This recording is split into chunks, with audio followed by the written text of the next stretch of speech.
Here's another new word I can look up. Mellifluous.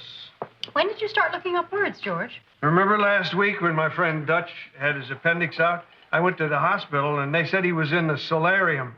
Well, a cold chill went up my spine. I said, oh, Lord, Dutch has lost his mind. But you know what the solarium turned out to be? A sunroom. That's right.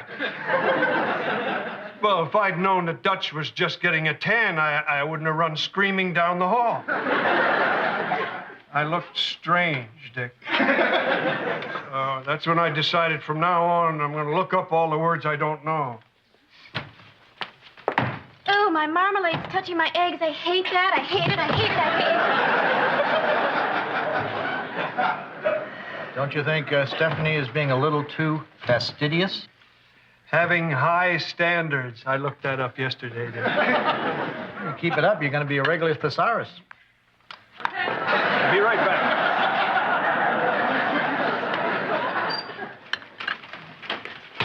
Dick. Oh, hi, Joanna. Hi, Michael. Dick, I have an important question for you. What's your favorite dessert? Strawberry shortcake. No, pie. Gee, I really thought I had that one.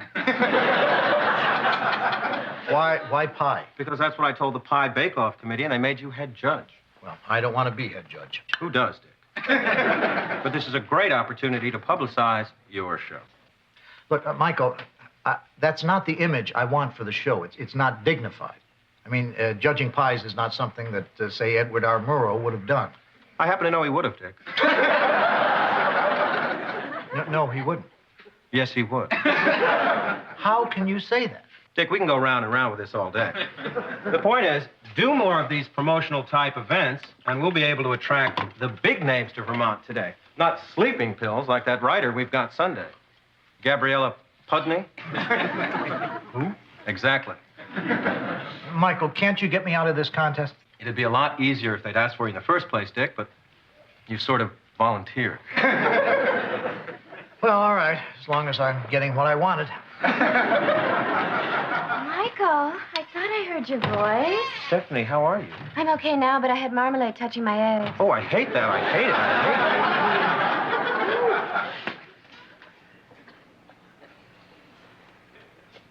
it. Harley? Harley Eston? Hello, Joanna. Hi, Beaver brother. Hello, Harley. Haven't seen you at the Beaver Lodge. You know, I didn't want to run the risk of over-beavering. Yeah, you don't have to tell me. I almost didn't recognize you, Harley. You look really handsome in that suit. Well, and I've been handsome for 3 days now. How's the job hunting going? Pretty good. I got one. Congratulations. When do you start? Well, I'm sort of doing it right now. Exactly what is it you're doing, Harley? Oh, I've got something for you, and it's got your name on it. Honey, isn't that cute? He's got a little sales pitch and everything. Here it is. This does have my name on it. Yeah, it's a subpoena. What? I'm being sued. For what? I'll tell you as soon as I find out. What is it, Harley? Well, I'm supposed to sell tickets to the Beaver picnic, and I figured, well, 2 birds with 1 stone, you know. Every year, as you know, the Beavers Harley, go home. Okay. I don't believe this. I'm being sued for plagiarism. What? I found out what thesaurus means. What's transpiring here if I'm not being too much of a thesaurus? Someone's accusing Dick of plagiarism. Be right back. They say I stole how to seal, grout, and plumb your way to a dream bathroom. Well, that's absurd. Don't get excited. This happens to writers all the time. Probably just some poor, pathetic, misguided, They're suing for $500,000. blood-sucking leech.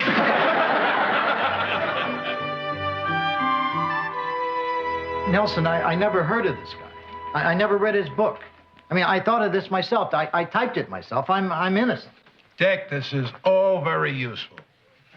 A lawyer loves to see this kind of conviction in a client. If I were in your shoes, facing what you're facing, I'd be a quivering mass of nerves. You would. See, that's what I hate about this. You're a perfectly nice, innocent man. And this farmer, Whitley McVeigh, comes along. He hasn't written anything in his life. He's got no case whatsoever. But because he's finished with his plowing, he slaps a lawsuit on you. It just galls me, Dick. I love your conviction. The man is a nuisance, a nobody, a nothing. A blood-sucking leech. Right. Doesn't deserve to share the same planet with you. And the only way to handle a guy like this, Dick, is to settle.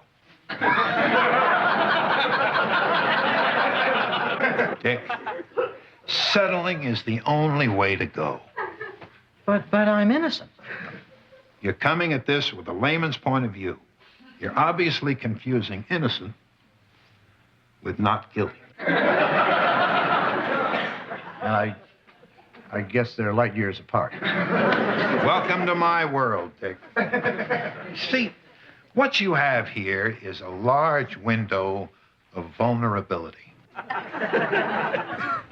I don't want that. See, if we go to court on this, you stand to lose everything you own and everything you love. If we settle. We'll make them sorry they ever started up with us. Dick, I hate it too. I mean, seriously, sometimes I don't know why I stay in this profession. It's probably the money. Yeah, but I don't want to settle. I want to fight it. I want to be vindicated. And I want to send Whitley McVeigh to the gas chamber. Dick, sit down, please. Now, we have two options here. The first option is we settle. Now, I once got a request for $500,000 knocked down to $3,500. Turns out all the guy wanted was a speedboat. Could happen here. The other option, the one that you spoke so eloquently for, we go to court. Your name is dragged through the mud. We could end up paying the $500,000. You're branded for life and you never get published again. Now, Dick, I'm flexible on this. Which one sounds good to you? Well, how's it going? Oh, I don't know. Nelson's making some phone calls. We're going to settle. What? Dick, you're innocent. Well, I know, but apparently I'm not guilty. What are you talking about? I thought this McVeigh guy doesn't have a case. He doesn't, but it seems I have this big, vulnerable window. Honey, trust me, going to court is the last thing we want to do. Dick, they won't settle. We go to court.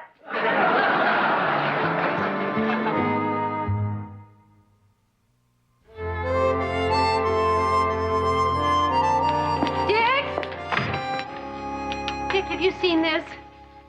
No. Dick Loudon sued for plagiarism. When did they start using red ink? Actually, honey, the story itself is pretty impartial. So continued on page 6, see thief. Well, that's the last time I take my lips to Peterson's drugs and stuff. What? I was buying lip liner this morning, and the pharmacist was telling everybody that he's not surprised you're a plagiarist because he once saw you pocket a roll of lifesavers. Ernie said that? Can you believe that guy? I mean, for 2 years I've been shopping there. We exchanged Christmas cards. And never in all that time have I once mentioned the fact that he has a nose you could open cans with. I stood up for you, Dick. I told him you were innocent, and he was petty, and his selection of lip liners was a major disappointment, and I stormed out. Sounds like you really chopped him off at the knees. Hi there. Hi, Michael. Stephanie, you look beautiful this morning. Except for my lips. Oh, yes. They're unlined. Dick, remember that pie judging contest you were so dead set against? Yeah. Pulled some strings. Got you out of it. Oh, and that writer you were iffy on, Gabriella Pudney? 86th. Michael, what's going on here? Nothing, just trying to keep you happy, Dick. What if I told you that I wanted to judge the pie contest and I demand to interview Gabriella Pudney? Well, you couldn't get the pie contest now if you begged. And Gabriella canceled. She said she was afraid you might loot and pillage her life's work. Articulate gal would have made a fine guest. Who is doing the show? Actually, Dick, not you. What? You mean Dick is fired? He's not exactly fired, Joanna, more like on leave. In the Army, people clamor for that. Michael, why is Dick off the show? Well, some of the guys at the station, not me, feel that a television host has to be welcome in their living rooms. And Dick won't be if they're afraid he might steal an ashtray. Dick has never stolen anything in his life. This whole thing really stinks. Joanna, please. Michael, this whole thing stinks. Michael, I am seeing a side of you that up until now I've managed to ignore. But if the man I love can't support my good friend, then I'm just upset. Stephanie. I need some time to think. Don't call me. Don't try to see me. And if you think you can get to me by sending me gifts, I guess I can't stop you.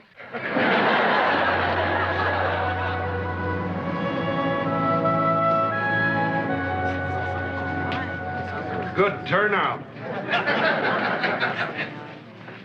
Oh, here comes the opposition now. That's Whitley McVeigh. I'd like to give him a piece of my mind. No, bad form, Dave. Look, the reason you hired me is because you don't know your way around the courtroom. I do. And you're not to do anything here without my say-so. I am your only friend. You got that? Got it. Hey, Arlene. Thanks for the opera tickets. They were just great seats. Glad you could use them.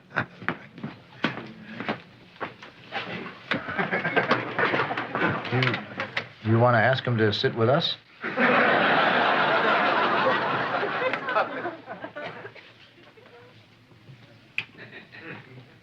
Hi, my name is Corky. Hi, Corky. I love you very much, and I'd like to go home with you, and I'd like to bring my friend Michael, because he's a swell guy. Would you please read the letter that was sent to you by Mr. Loudon's publisher? Dear Mr. McVeigh, dear, thank you for submitting bathroom repair for our consideration. Unfortunately, it does not meet our needs at the present time. Well, you know what this is. It's just another fancy pants way of saying tough darts, farmer. Mr. McVeigh, tell us, when did you find out about Mr. Loudon's dream bathroom book? It's about 3 months ago. I went into the hardware store, and I saw this book with a funny-looking guy on the back cover. It was him. Objection to the characterization of my client as funny-looking.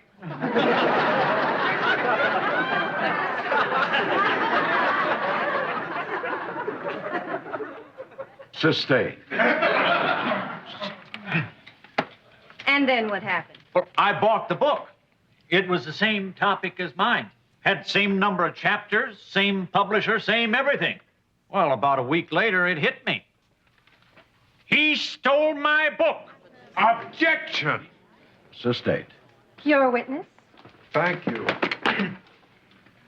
Mr. McVeigh, don't you think that $500,000 is an exorbitant amount of money? Exorbitant? Excessive, beyond reason.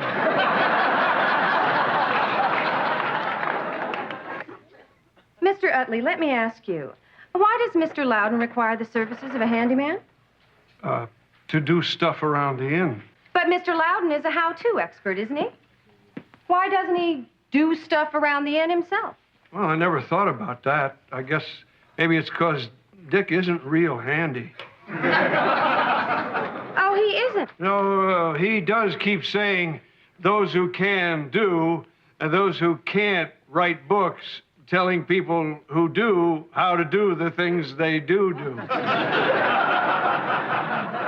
I believe that expression is borrowed from George Bernard Shaw's "He who can does, he who cannot teaches." Now, wait, I think that Shaw guy must have got that from Dick, because that has Dick Loudon written all over it.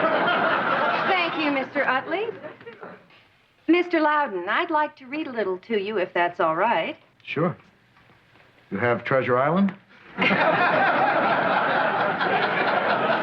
No, but you should still find it interesting if I'm reading from your book. To change the faucet handles, simply remove both screws. Do you remember writing that? Well, it's not my best stuff, but... How about, you should choose the shower head that's right for you. Guilty. And I have one more. Clean the tile carefully with a damp cloth. Sure sounds like me again.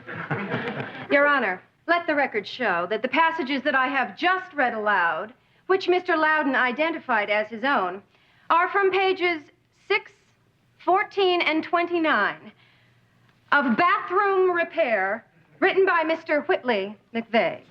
Oh, no. No further questions. Redirect, Your Honor.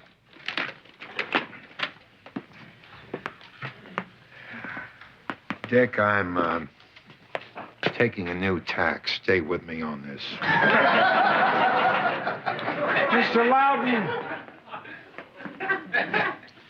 If you wanted to remove the faucet handles in the bathroom, what's the first thing you would do? Remove the 2 screws. And if you wanted to advise someone on buying a new shower head, would you recommend that he pick one out that was, say, wrong for him? Not generally. Most people are happier with, say, one that's right for them. And what's the best way to clean tile? Send it out to the dry cleaners? Or you could run it through a car wash.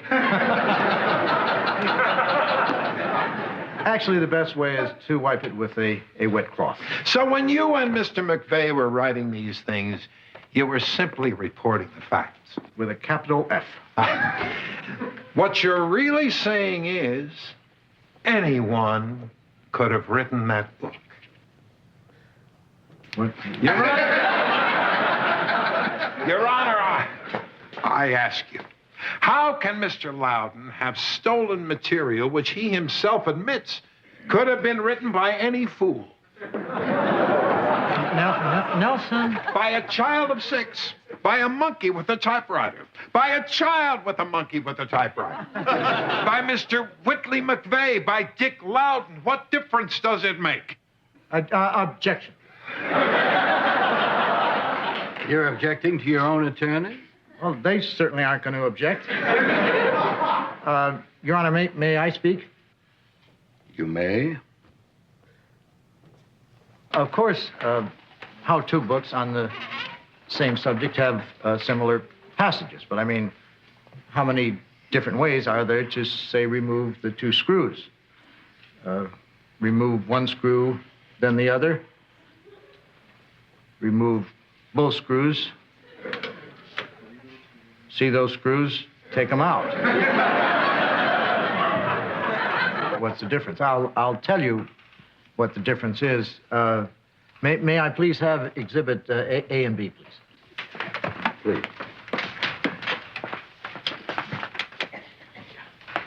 I would like to read from Bathroom Repair by Whitley McVeigh. This is the first chapter of his book. Anyone who has a bathroom knows that it needs fixing. This book will help you fix it. But you'll need tools, too. Competent, I grant you. Now, I would like to read the first paragraph in my book. Imagine colors. Smooth and restful. An oasis of shimmering water, deep and cool. Plants of luscious green with bursting flowers. Mirrors bouncing images with magician's quickness before your eyes. These words only begin to suggest what could be your dream bathroom. And these words are my words. That's lovely. Thank you, Mr. Loudon. I think we can dispense with the closing arguments. I am prepared to rule. In my opinion, Mr. Loudon's writing is unique. Cloying, but unique. But none of his book was derived from Mr. McVeigh's manuscript. I find for the defendant. Court adjourned. Well, Dick, we sure showed them. Arlene, you busy for dinner? Oh, honey. Oh, I always knew you'd win. Congratulations. Yeah, they declared the book mine and bad. Oh, I just hope that Shaw guy doesn't hear about this. We could be back here in a week. Dick, I'm awfully glad things turn out this way. I always knew they would.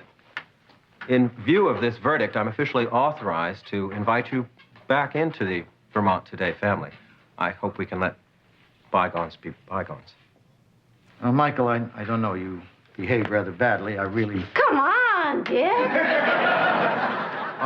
All right, I forgive you. Oh. Well, shall we go home? No, I've got a better idea. Let's go down to the hardware store and see if they got any of your books. I still say you stole my book. Tough darts, farmer.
I hate this stupid Vermont. What on earth happened?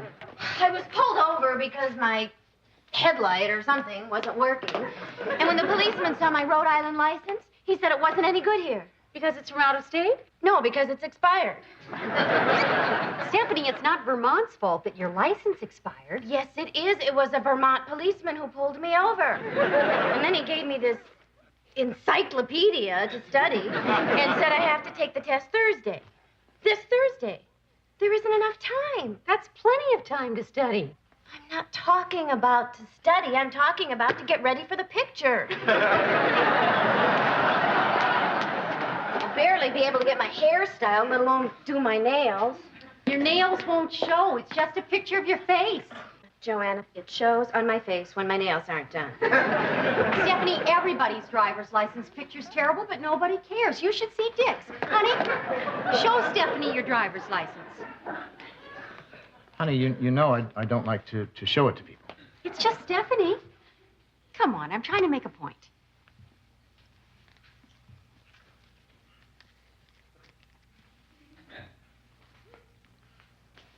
Well? Well, it's cute. You think this is cute? Not Robert Redford cute. More like Mr. Potato Head cute. That's why I don't like to show it to people. Thank you, Joanna. I guess if Dick can live with this monstrosity, I can live with it. No, I can't. Honey, I'm sorry. I didn't mean to embarrass you. A fly in the ice cube. What'll that Dutch think of next? Hi, George. Oh, Joanna, Dick, this is Sarah. You know my friend Dutch, the one who's so funny? Well, this is his sister. It's so nice to meet you. Dutch has told me so much about this inn. What do you think? Smells fine. I should have known better than to believe that crazy Dutch. Oh. Where have you two been? Oh, George and Dutch and I went over to Fairleigh to go square dancing. Let's show them that new step you taught me.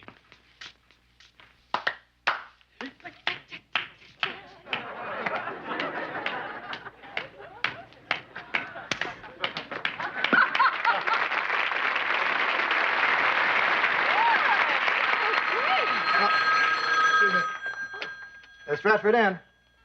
Oh, hi, Dutch. He's supposed to be waiting in the truck. What?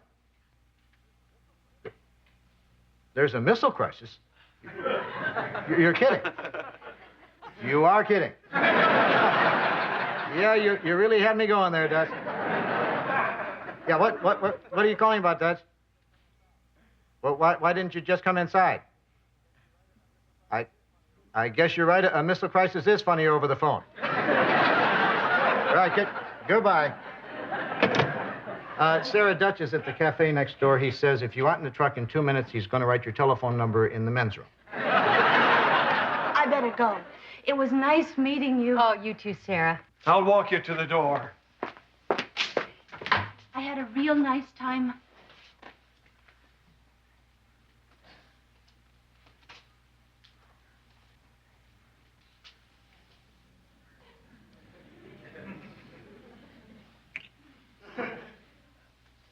Now I had a better time.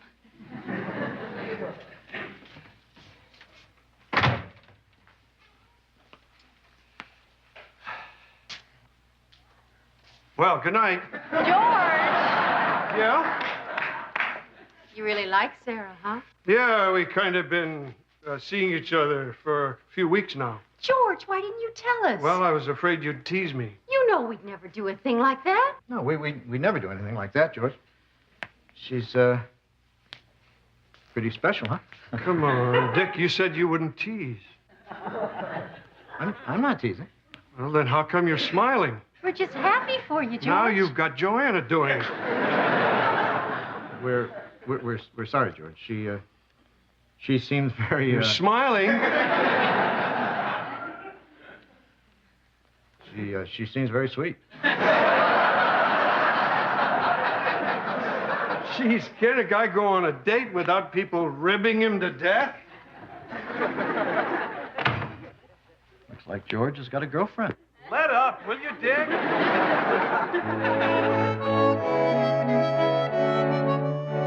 Well, I'm having a nervous breakdown. What's wrong? This. I have tried and tried for 2 days to learn this, and it's impossible. I can't learn these stupid rules. They won't let me drive, and if I can't drive, then my life is over. Stephanie, relax. You passed a driving test before. Well, Well, you have a Rhode Island driver's license. actually, it was sort of a present for my 16th birthday. Came with the car. Look,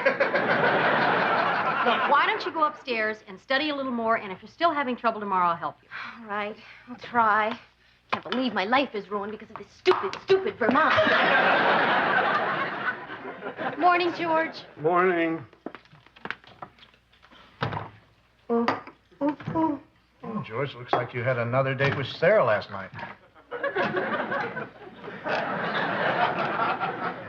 Am I smiling?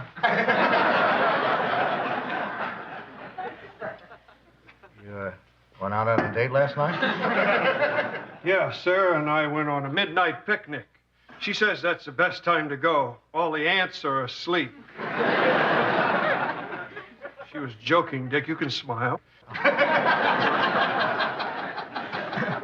George, you certainly look wonderful these days. Come on, Joanna. No, really, you and Sarah look like you have so much fun together.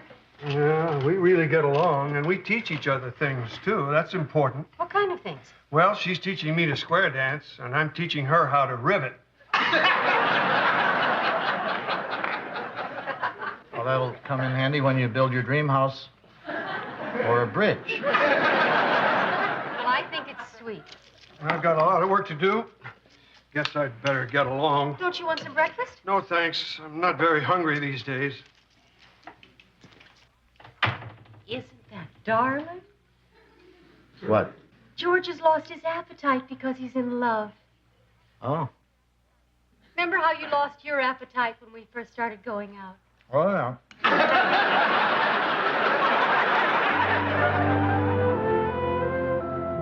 I adjusted that shower head and tightened that doorknob. Oh, good. What do you want me to do next? Paint the sills or sand that outside banister? I've got sandpaper right in my toolbox, you know, for the banister. Fine, go ahead, George. Oh, of course, I got the paintbrush right here with me, too. It's up to you, George. You want me to do the sills, don't you? I don't care, George. If you want me to do the sills, just say so. All right, do the sills. It's your in. George? In here, Sarah. Hi. What happened? Oh, nothing. I got a little splinter from the banister. I could sand that for you, Dick. Good idea, George. You weren't in your room, so I thought I'd try over here. I hope you don't mind, Dick. Oh, no. I brought you some muffins, George. Apple walnut with cinnamon. No, plain. Good. My favorite.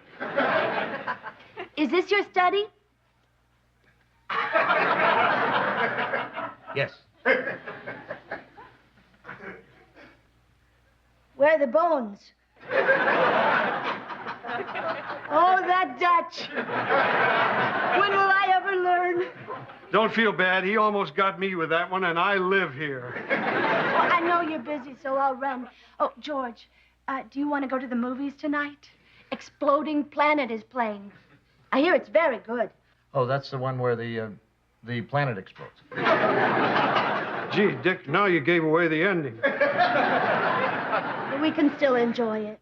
You want to go? Well, yeah, sure. That'd be great. I'll see you tonight. Bye, Dick. What did I do that for? I don't want to go to the movies with her. You don't? No, I got to break up with her.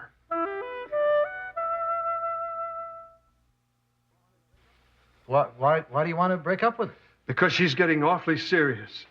And I know she likes me more than I like her. Are you sure? Yeah, a person knows about things like that. Like the way I know I like you more than you like me. You don't like me more than I like you? Yes, I do. Don't we like each other the same? Nope, I like you much more. No way. Then how come you never come up to my room to see me? I always come down here. Well, I think a lot about going up to your room, but before I can do anything about it, you're already here. Well, that's because I know if I don't come here, I'll never see you. And I like you more than you like George. me. Dick, I wish you hadn't brought this up now. I've got enough to worry about with Sarah. She's been talking about settling down. Is that so bad? She's very nice. Joanna and I were talking about it. I know she's nice, and she's pretty, and she's fun, and she's a damn fine riveter. And everybody thinks she's perfect for me, but I don't love her. I want to, but I just don't. I hope this doesn't make you like me any less, because as it is, I like... George, how do you break up with someone, Dick? You're asking me like I'm some kind of expert. Come on, Dick. A great guy like you must have hurt someone. Not really. Well, once. What happened? She mowed a tasteless remark on my lawn.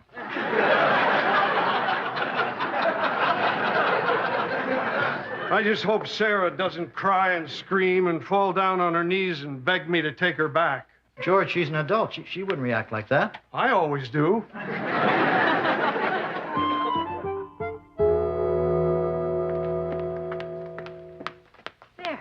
Got the munchies. Now all we need is a stereo and girls in curlers, and it'd be just like it was when I was in college. Poor Joanna.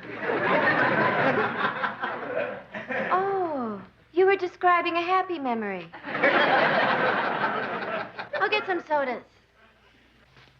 Is George still in his room? Yeah, he never came down to get dinner. This thing with Sarah must have him really confused. I'm going to go over and talk to him in his room. You're going to his room? Yes, I'm going to his room. Okay, I've just never known you to go there before. Well, that doesn't mean I can't go now. I mean, he's a friend. Dick, it's fine with me. Good. Because I can't tell you how many times I wanted to go to that man.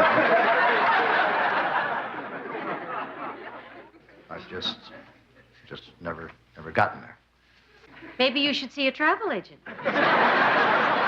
If anyone calls, I'll be in George's room. You're going to George's room? Yes!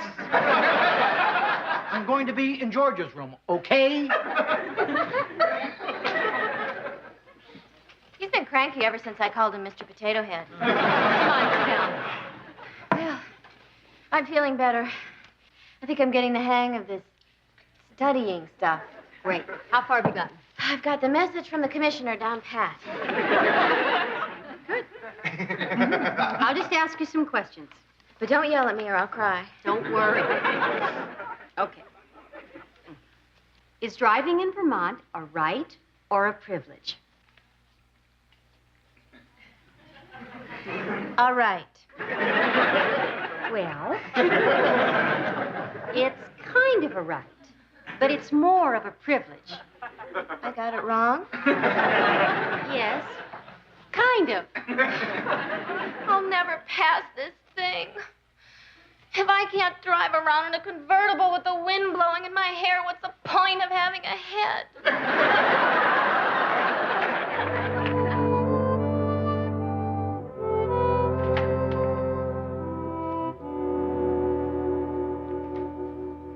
George?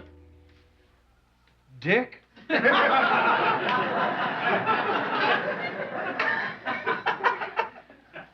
Oh, George, I just thought I'd come up here and visit you in your room. Well, okay, but next time, could you give me a call first? You're thinking about Sarah? Yes, and I figured out a way not to hurt her. Have a seat, Dick. Here's the plan. Sarah and I will never be alone together. All our dates will be double dates. That way she can never start talking about settling down. And we can just go on and have fun and nobody will get hurt. That's the plan. What do you think? George, I don't think it's a good one. Really? I think it's foolproof. Well, George, I see a problem here. I mean, you have a date tonight, just the two of you, alone. Dick, you want to see a movie tonight?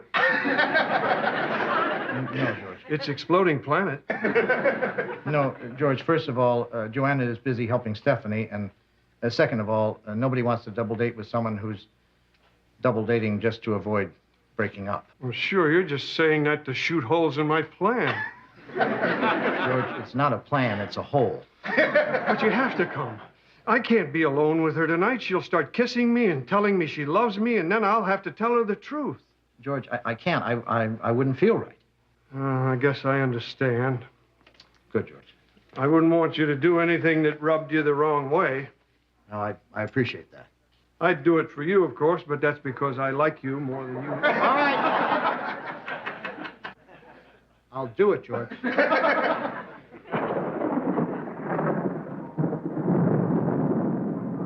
I've got to go back for the children. No, there's no time for that. This whole planet's about to explode. Hope the storm holds off until the end of the picture. Yeah, that would certainly put an end to this. Glad you decided to come along at the last minute, Dick. Yeah, and so am I. I never miss a good exploding movie. Are you all right, George? Yeah, I'm just watching the movie. I don't want to miss when, Boom. Run! This whole planet's going to explode!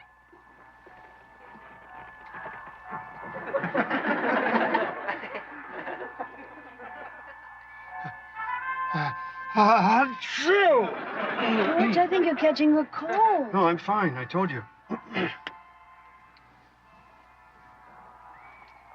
I could do this forever. Whoa, am I hungry? I think I'll run up to the Mr. Wiener stand and get maybe a hot dog. George? I know watching people trample each other makes me hungry. Does anybody else want something? George, don't go now. I think this is the exciting part. Oh, all right. George.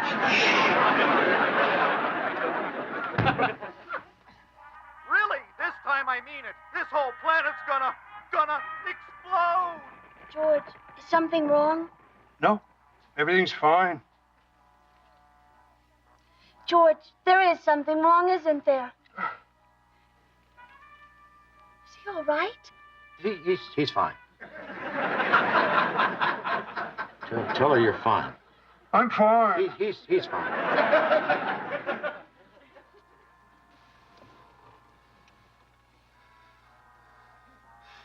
Sarah, I lied. What? What? I'm not fine. Something is very wrong. George, you had a plan. What? What's wrong? Don't be upset, please. I don't think we should see each other anymore. I'm sorry. Oh, God.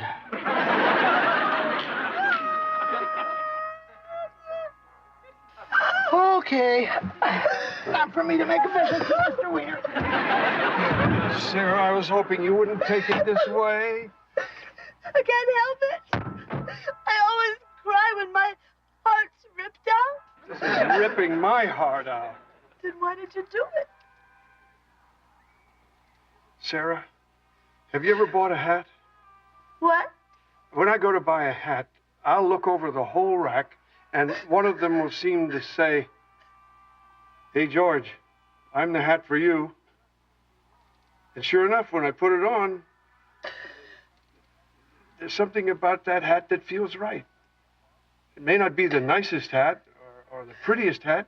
It's just the right hat. Sarah, you're just not the hat for me. I'm sorry. I wish you were saying this to me instead of me saying it to you. So do I. Because I would have said that you're the hat for me.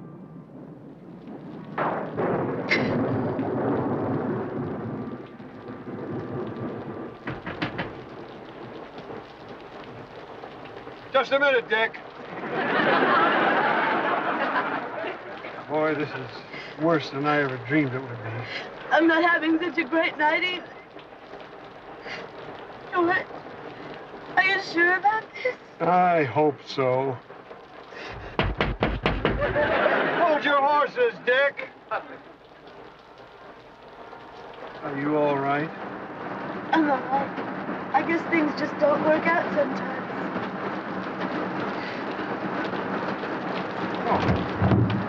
You can come in now, Dick. You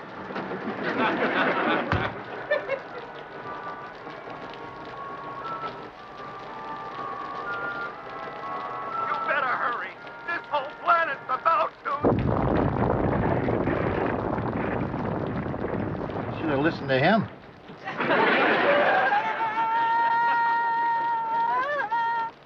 Mustard.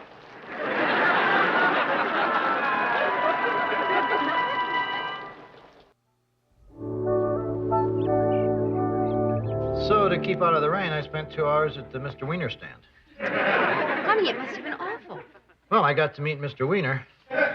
That's not his real name. Kind of an interesting guy. Did you know that until a year ago, there was no legal definition of chili? Well,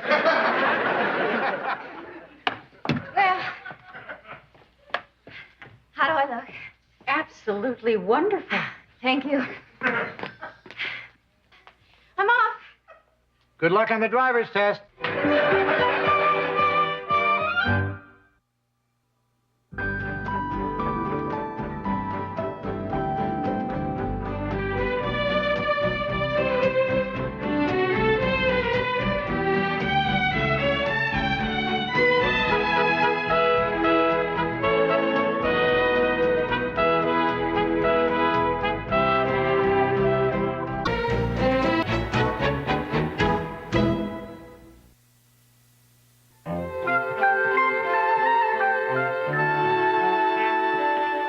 I can't write this book on making pillows. I'm out of patience, I'm out of time, and if I inhale one more feather, I'm going to officially qualify as a mattress. Calm down and tell me what happened. It exploded again.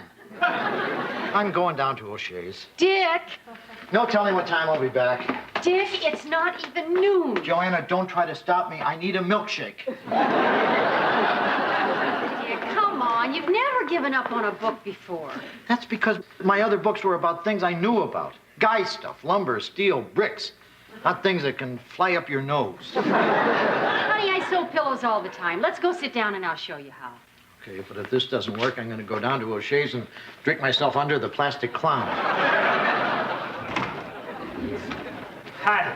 I'm Larry. This is my brother Darryl, and this is my other brother. We know, Larry. What can we do for you? Termites have infested our domicile. It's awful. Have you called an exterminator? Yeah, he's fumigating Monday. The sad thing is, in order to get rid of the termites, he has to kill the silverfish. There's so much senseless slaughter. Anyways, much as we'd like to, they won't let us stay during the gassing. So we've come over to prevail on you for a reservation. You want to stay here? Basement will be fine. Larry, the basement is dark and damp and full of mildew. You don't have to sell us. Fellas, the basement is not available. Why don't you try a room? Okay. See you next Monday. Told you we should have made reservations earlier. Here. I finished the 2 pillows.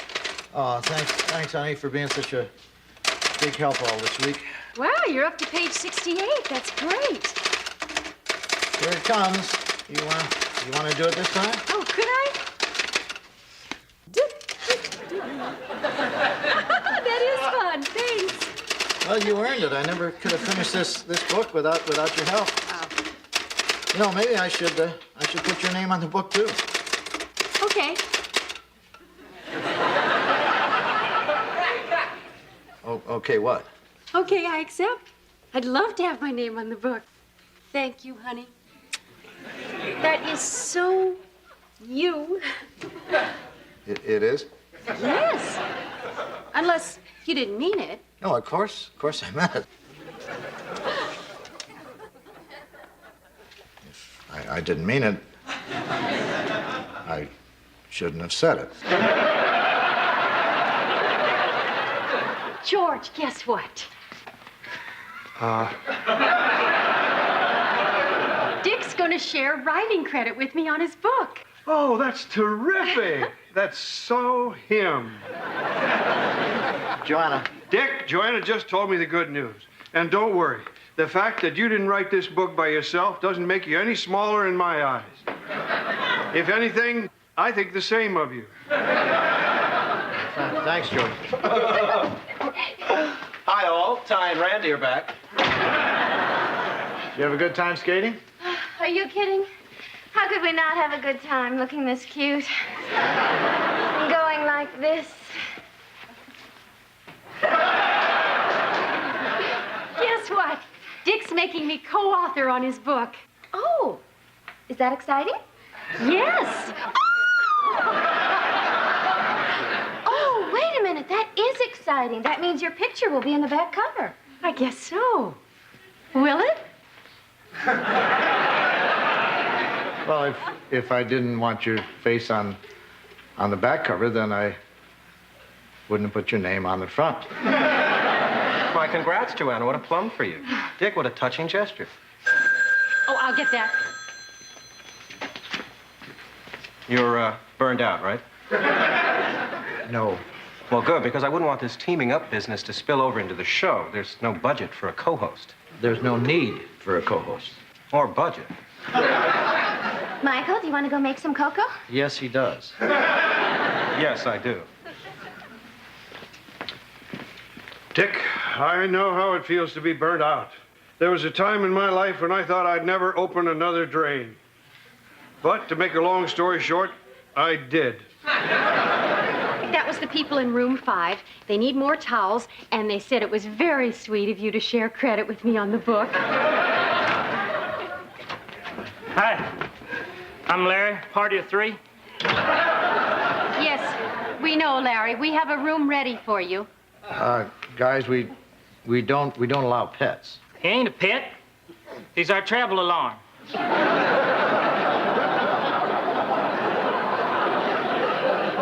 I'm sorry, we have rules. Too bad. Darryl, take Long Jeans here out to the porch. Here's your key. Enjoy your stay. Okay. Confidentially, we never stayed at an inn before. Exactly how are we supposed to comport ourselves? Just the way you would at home. Our home. I guess we could give it a shake. I suppose the polite thing is to say hi to the neighbors. Hi, I'm Larry. This is my brother Darryl. Guys!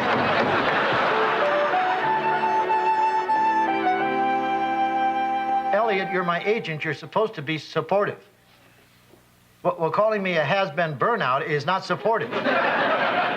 There is no best sense of that phrase. Joanna is not slowing me down. The book will be a few days late.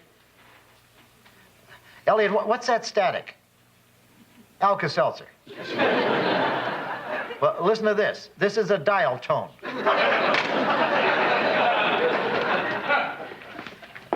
Hi, honey. I read the book. What's the verdict? Oh, it's wonderful. And that chapter on making pillows into interesting shapes is so creative. Well, I worked in some guy stuff. Dick? What? Oh, nothing. It's too silly. I shouldn't even go into it. No, come on. Your name's on it, too. Well, this line here. If you aren't careful with your basting and stuffing, your pillow could turn out to be a real turkey.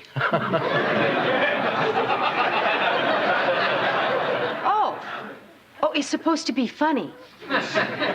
Well, how do you want me to say it? Careful basting and stuffing are important? That's much clearer.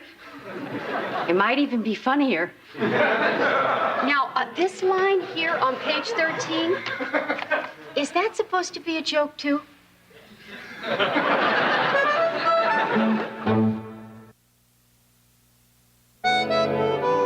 Honey, I was thinking that here on page 73, we could... You skipped page 72.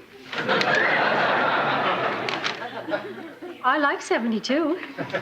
I just have a little problem with this pep talk. Pep talk? Yeah. If you get discouraged, don't take a powder, take a break. That's a phrase that I've used in all my books. It's like an old friend. Old friends can be tiresome if they stay too long. And it's awfully precious. My books are not precious. I don't write precious. There is nothing precious about me. Maybe I should come back later to discuss the dedication. You have notes on the dedication? Well, I didn't think you'd be dedicating this one to me. Bingo. I just thought it would be sweet if we dedicated it to my Aunt Lillian.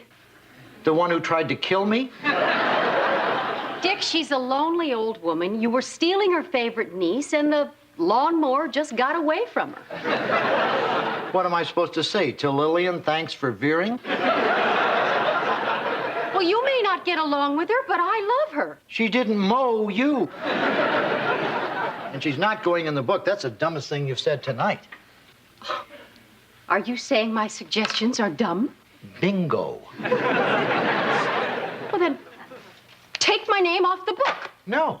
No? I put your name on the book to be nice. And it's going to stay there whether you like it or not. Well, you can take your pillow book and stuff it. Is that supposed to be a joke?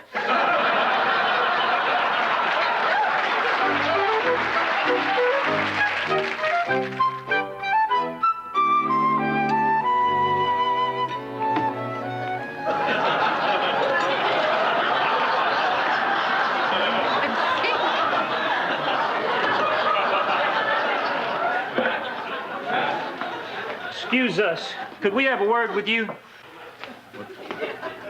You told us to act like we was at home. And at home, we wear these to breakfast.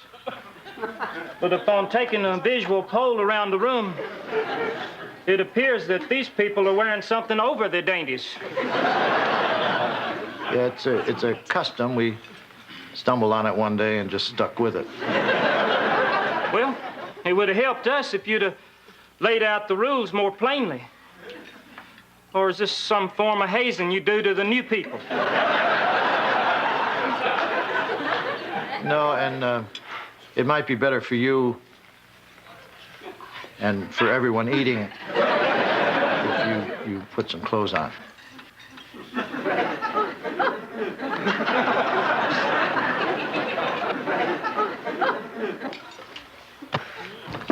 And boy, cornflakes again. Like some tiresome old friend. Well, would you rather eat these old friends or wear them? Morning, all. What a day. Oh, boy, cornflakes. Never get enough of those. If you don't mind, dear, could you possibly pass me the sugar? Certainly, dear. But a simple please pass the sugar would have been less wordy, and you would have had your sugar sooner. I could eat in the kitchen if... George, you're a reasonable man. Uh-oh. No, George, we just want your opinion on something. Which of these two sentences do you think is better? If you're not careful with your basting and stuffing, your pillow could turn out to be a real turkey. Or, careful basting and stuffing are important. I like them both exactly the same, and I will eat in the kitchen. Joanna, here's a list of photographers for your book cover. The first 10 are my regulars. The other 9 are just jockeying for my business. Oh, Dick, I haven't forgotten the burnout crisis. On the flip side, here's a list of co-hosts we can't afford. They are all willing to go halvesies on your salary. I do not have a burnout crisis. If you don't mind, that's my list of photographers for the cover. I didn't think you wanted to be on the book. I thought someone was making me be on the book. Whoa, looks like we've just stumbled into an episode of The Bickersons. Yeah, Dick and Joanna, some people in this room are still in love. Let's try and set an example for the next generation of guys and dolls. Well, I hope you're satisfied. You just drove them out of the room. I'm surprised you didn't want to share credit for that. Sometimes I wonder if my Aunt Lillian didn't have the right idea. Dick, great to see you. Why aren't you writing? Elliot, what are you doing here? The publisher wants Pillow Talk now, so I came up to get it. Well, you didn't have to do this. Dick, you're my client. I'm involved. I care. And this way I can write off my ski weekend. So hand over that little monster. I can't. My collaborator and I are having some artistic differences. Oh, God. Well, now what are we going to do? Elliot, Joanna and I will work it out. She just wants to make a few changes, and I'd rather die first. Dick, you're obviously too emotionally involved. What you need is a disinterested third party to read that book and then make a final decision. Are you volunteering? Yo. Well, that sure would get this over with. I don't think Joanna would go along with it. The best I can do is talk to her. All right, do what you have to. But if you have any problems, just remember, I care, I'm involved. I'm late for the slopes. Elliot is here. He wants the book. Fine. Give it to him. Look, I want to be fair. He offered to read the book and decide. That's supposed to be fair? Your agent? Your friend? He doesn't care what I think. All I ever get to say to him is, I'm fine. You're fine. Yes. He says, how are you? I say, I'm fine, and he's on to someone else. This isn't as bad as it looks. I've known Elliot for 15 years. He'd sell me down the river like that. And that's supposed to make me trust him? Yeah, because he'd sell you down the river like that, too. And that's good? No, but it's fair. You have a way with gibberish, you know that? Okay, let's show him the manuscript. I'll go upstairs and get my copy. Miss Joanna? Larry, Darryl. You guys going back in? No, sir. We ain't showing our faces in that room again. Them folks have seen us down to our essence. I'm afraid the embarrassment has set Darryl back a couple of years. Well, you shouldn't really take it so hard. Or you shouldn't.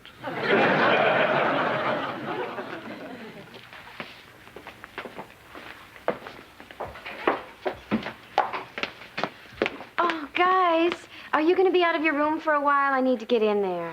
Okay, Miss Stephanie, but be careful. Yesterday afternoon, someone busted into our room while we was out. They left tiny bars of soap everywhere. And wrapped all our drinking glasses in paper. It appears to be one of them senseless crimes. Larry, you silly. That was me. As much as I hate it, that's my job. Oh, Miss Stephanie, forgive us to bits. You can bust in and paper our glasses anytime. Thank you.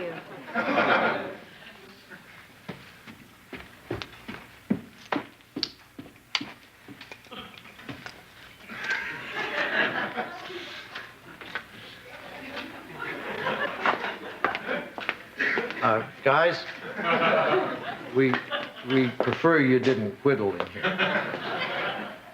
Did you ever consider posting all these rules?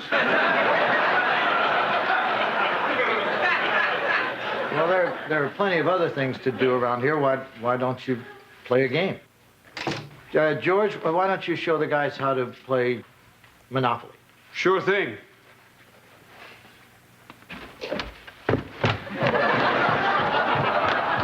Well, I'm off to the slopes. Nice paint job.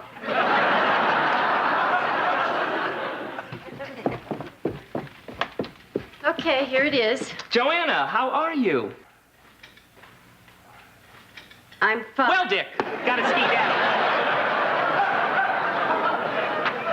down. Elliot, Joanna and I have decided to take you up on your offer. Here's Dick's manuscript with my changes. Great, I'll read it when I get back. Oh, and if this suit does its job, I may have a female friend to help me turn the pages.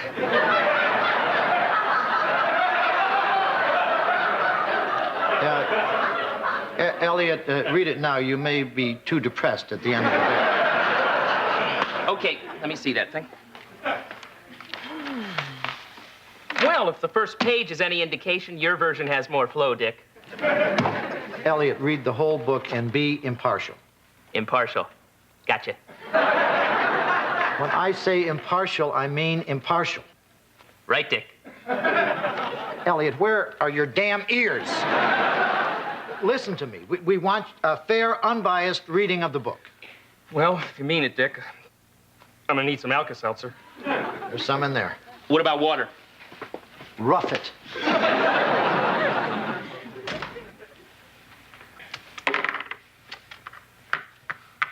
Free parking. Boring. I'm gonna go get us some sodas. It's your move, fellas. Chance. Take a ride on the Reading Railroad.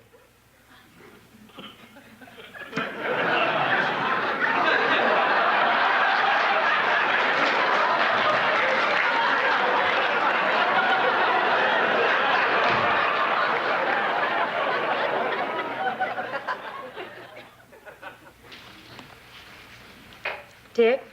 No matter how this thing turns out, I want you to know that what you did with Elliot was precious. Don't start up with me. No, good precious. You made him be impartial. Well, you raised some points that deserve to be considered fairly. Some. Well, maybe I did get a little carried away, but when you put my name on the book, it made me want to leave my mark on it. You left your mark on every page but 72. Don't start up with me. Okay. I've been thinking, maybe what we should do is dedicate the book to someone we can both agree on. What about my cousin Edith? Oh, that's right, you don't like her either. No, Edith's all right. She smells funny, but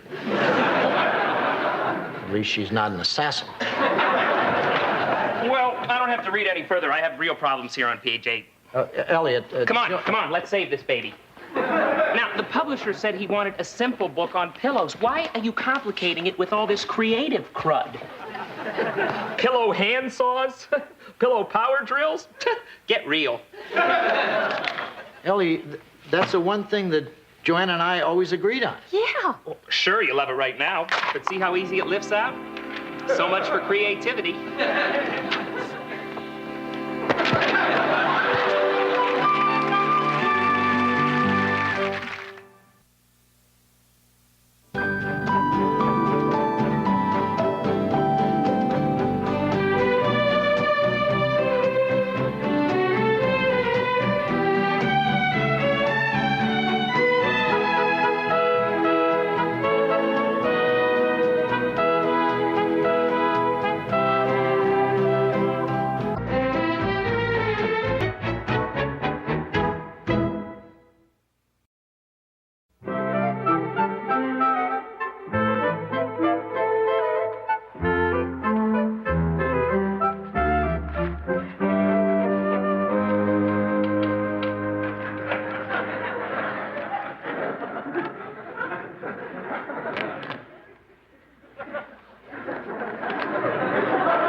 Chocolate. Oh, great, honey. Just pour it in my boots, will you?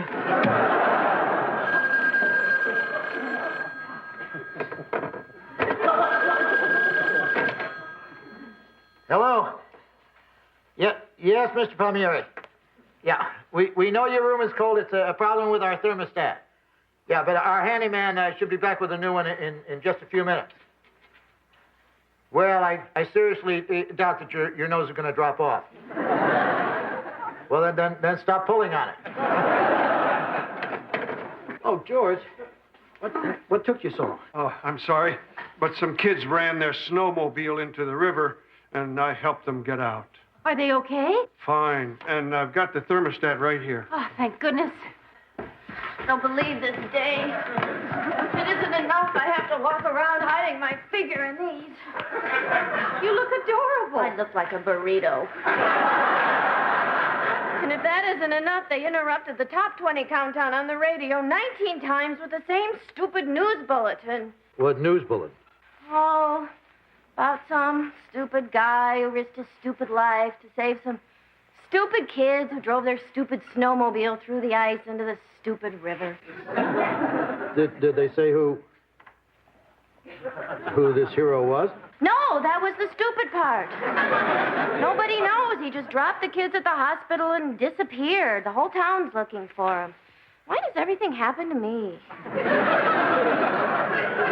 George, didn't you say that Joanna, would you hand me that screwdriver? Oh, my God.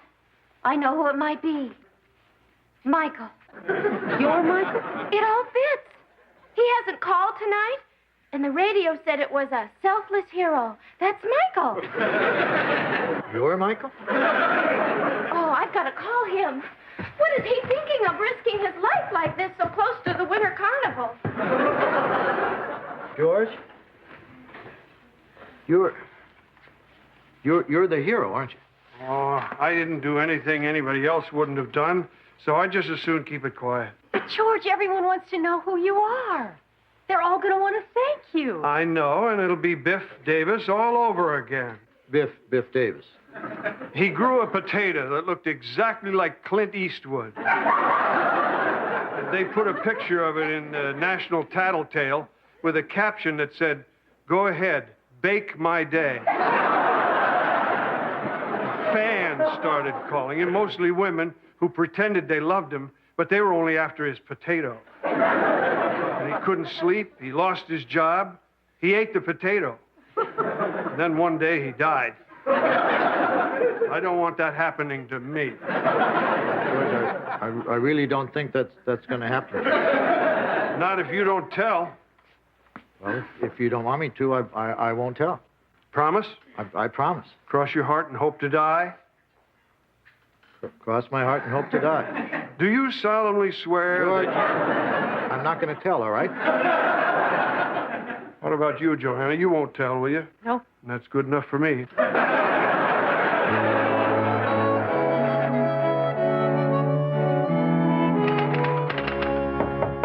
Come in. You'll be relieved to know I talked to Michael, and he didn't pull those kids out of the river. Really? Luckily enough, at the time, he was in his weekly session at the tanning salon. Thank God for narcissistic pastimes. Dick, Jim and Chester want to talk to us. Dick, we just got to find this hero fella. If it helps any, he's not a sun-bronzed Adonis. The whole town is abuzz. The man does this courageous deed and then just disappears. Everyone wants to show their gratitude to this noble Samaritan. Yeah, we thought we could smoke him out with some cash. We've been talking to the merchants in town, and they're all putting up some reward money. Well, it's just possible, you know, he's a shy man who prefers to remain anonymous. You saying you don't want to put up any money? No. I'll make a contribution. What is everyone else giving? 50, 100? Well, most people are giving 5, but that 100 sounds good.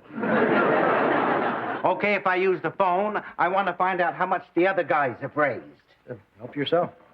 I never thought there'd be a reward. Well, that's not all. The mayor is going to give this fellow the key to the city. A key to the city. Well, it doesn't really open anything. No, that's true, but it does start Willie Fry's tractor. Jim. We've got to say something. Honey, if we tell, it's going to be Biff Davis's potato all over again. I mean, can you live with that? Yeah. Well, Mr. Anonymous just came forward to claim his reward. He did. That's wonderful. Yeah, who would have guessed it was Crazy Ollie? Crazy Ollie? Yeah. But that's the man who spends his days directing traffic. In wooden shoes and a band uniform. That's the one. So, Dick, if you'd care to write that check. Well, wait a minute. I mean, don't you think you ought to investigate this before you turn the money over? Comes out of the mouth a lot easier than the wallet, eh, Dick? No, I'm just saying I don't think it's prudent to take the word of a man whose first name is Crazy. And also, I don't think it's a good idea to give money and a key to drive heavy farm equipment. Oh, he won't need a tractor, Dick. Hank Capwell's going to lend him a brand new Cadillac. The car that talks to you? Honey. And they're dedicating the new teeter-totter in the schoolyard in Crazy Ollie's name. What is Crazy Ollie's name? Well, whatever it is, it'll live on. Because when tales of heroes are told, this whole town will remember the name. George Utley. Huh? George? Dick. we promised we wouldn't say anything, but he told us the whole story. He saved those kids. Oh. Well, it did seem kind of odd that Ollie said there were 4 kids instead of 2. And that he scooped them out of the river with a spoon. Let's go congratulate George. Wait a minute. I better speak to him first. In fact, I'd appreciate it if you didn't let this go any further until after I've talked to him. Okay. Mom's the word. Just a minute. Okay, come on in. Hi, George. You got a minute? Yeah, sure thing. I was just folding my laundry. I love the smell of fresh laundry. Here, take a whiff. Is that sunshine in your nose or what? Close enough. Grab that in, would you? George, remember how you wanted it kept a secret how you saved those kids? Yeah, that's the plan. Well, I had to move to Plan B. What's Plan B? That's where I opened my big mouth and spilled the whole story to Jim and Chester. Bad plan. Well, you might like it, George. I mean, they want to give you money and a key to the city and a car that talks. Dick, did the Biff Davis story mean nothing? You're right. I'm sorry, George. Life can sure turn on you fast. George, it may not be as bad as you think. Jim and Chester promised not to tell anyone until I said it was okay. I'll call him and tell him to keep the lid on. Mr. Utley, why did you wait so long to come forward? How does it feel to be a hero? Did the report have anything to do with it? You're not going to run for town council on it.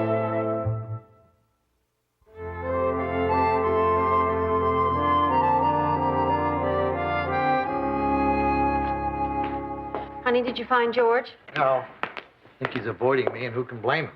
Well, don't be so hard on yourself. You thought you were doing the right thing at the time. Well, I guess you're right. Besides, if I hadn't told Jim and Chester, you would have. I would not. I gave George my word. What? You were the one who was dying to spill the beans. But, and this is the point, I didn't. Face it, Dick, you just can't hold your beans. Dick, Joanna, a reporter just asked me if he could look through our garbage. I told him no. Was that all right? Fine. Oh, good. See, my first impulse was to say, oh, yuck, get out of here, you disgusting piece of filth. But then I remembered it's not really my decision. Well, I think you pretty well captured our thoughts on the subject. Hi, all. Oh, Michael. Oh.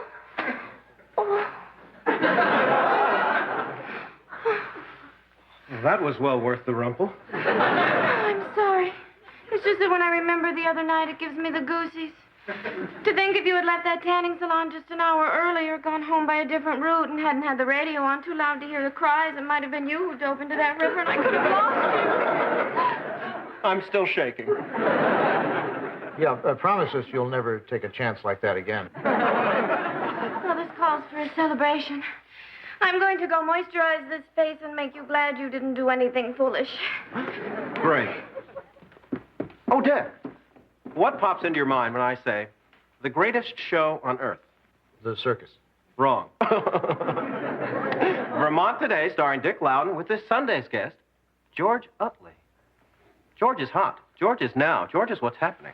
George is mad at me. Well, whatever the prob is, he'll forget about it when you offer that airtime. He won't go on the show. He hates being famous. That's the prob. Did I just say prob? Wow, casserole-orama. Look at this. Everywhere I went, people kept forcing stuff on me. At the bank, all the tellers insisted on posing with me in front of the security camera. And then at the filling station, Jolene not only checked under the hood, she greased the axles, and she doesn't even work there. The regular mechanic was too busy making me a casserole. George, this is my fault, and I'm sorry. It was the best day of my life. It was. George, how would you like to appear on Vermont Today? I'd love it. You would? Thanks, Dick. You're the best friend I ever had. I am? None of this would have happened if you hadn't spilled the beans.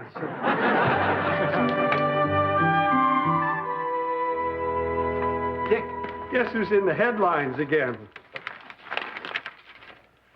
11-year-old girl has science project accepted by NASA.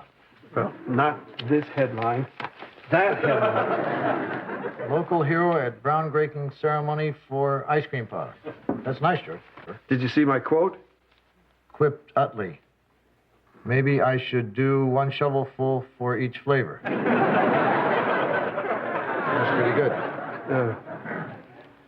The crowd laughed appreciatively. I'll try to be that funny when I do your show, Dick. Oh, by the way, is there anything I should know before we do it?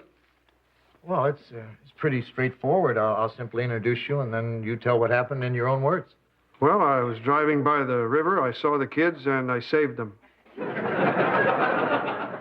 And then maybe I'll try to draw you out a little bit. Hi, guys. George, I need to talk to Dick for a moment about Vermont today. Oh, good. George, don't I hear some kids going through the ice somewhere? Oh, you want me to leave, right? If it's okay. Well, I do have a lot of thank you for the casserole notes to write. They don't make a card for that, you know. Dick, have you heard about this Kelly Hepplewhite kid, the one who's got a science project going up on the space shuttle? Yeah, she's in the paper today. Paper today, your show Sunday. Here's the poop on the tyke. Michael, wait. This Sunday? Problem, Dick? This Sunday is George's show. Kelly can do our show next week. Dick, if it were up to me, hey, perfect solution. But she's off to the Space Center Monday, then on to the coast and Merv. As for George, he's pretty much here whenever we need him. Either George goes on the show, or I don't. Well, this smacks of ultimatum. Yeah. Well, okay, Dick, it's your show. That's why we call it Vermont Today.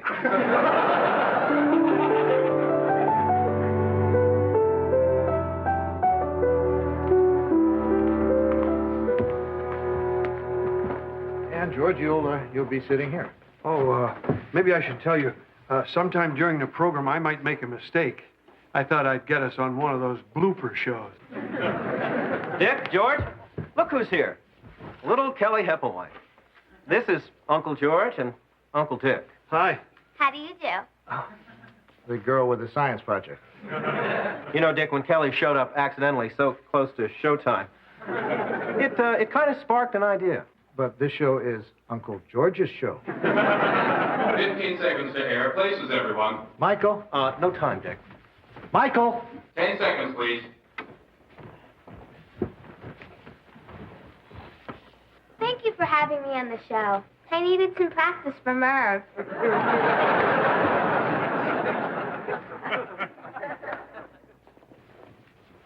And now, it's Vermont Today, starring Dick Loudon, with today's special guest, science whiz little Kelly Hepplewhite.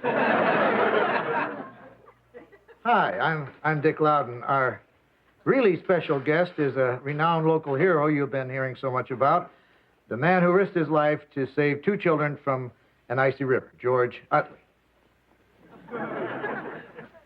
We're also joined by Kelly Hepplewhite, who has some science project that NASA's apparently interested in.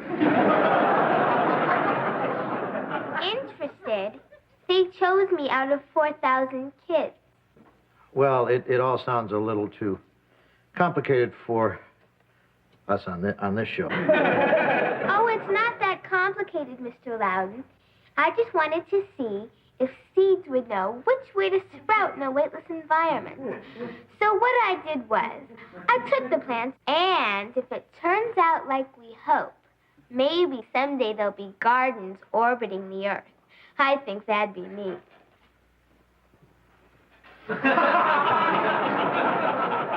Well, it really is simple when you break it down into sections and subsections.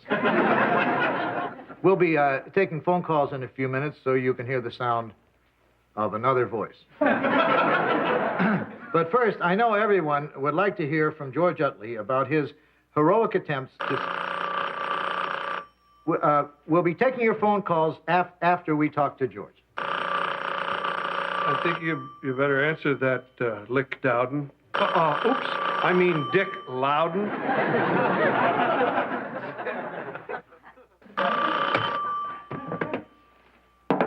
This is Dick Loudon, Vermont Today.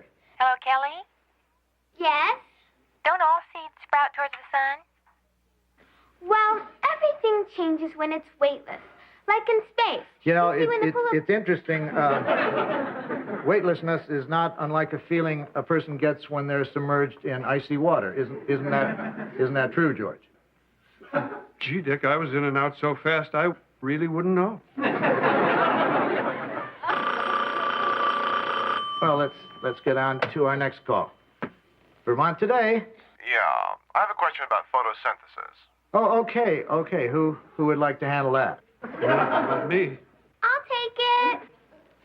I had a feeling you would. Well, it all has to do with chlorophyll. You see, when the sun's rays hit the plant... We're back. During the commercial, Kelly confided in me her throat's getting a little sore, so why don't we give her a rest? I didn't say that my throat was sore. All I said was that It's for your own good, honey.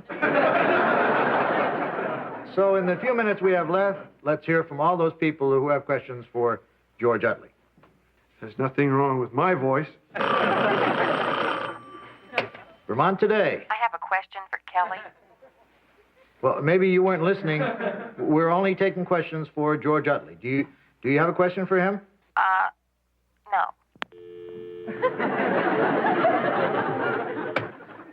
Okay, I'm sure there's a lot of you out there who do have a question for George, so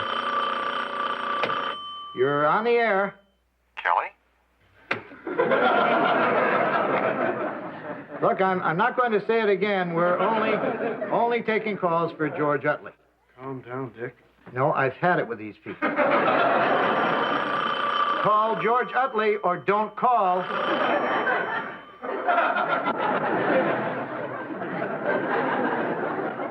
Come on, this man saved lives. She grows plants.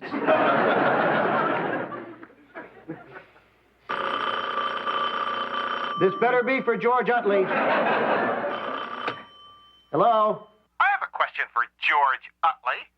Finally. What is your question? Where do you get off lying about how you saved those kids? I saved them, and I've got the spoon to prove it. Ollie? Ollie, I think we have to move on. But I have a question for Kelly. Goodbye, Ollie. Well, we only have time for nothing else. Join us next week for another episode of Vermont Today. And we're clear. Michael. Oh, Boffo show, Dick. You insensitive, rating-grabbing jerk. Dick, tiny ears. What about your tiny mind? Take it easy, Dick. It's not his fault. What? Well, let's face it, nobody wanted to talk to me, and your yelling like that didn't help. I had the same note, Dick. Michael, get out of here or you got big probs. You all right, George? Yeah. Now, George, you know you'll always be a hero. Thanks. Well, you wanna grab a pizza? Dick, I'm a grown man. Are you just saying that to cheer me up? Yeah. Well, then, make it ice cream.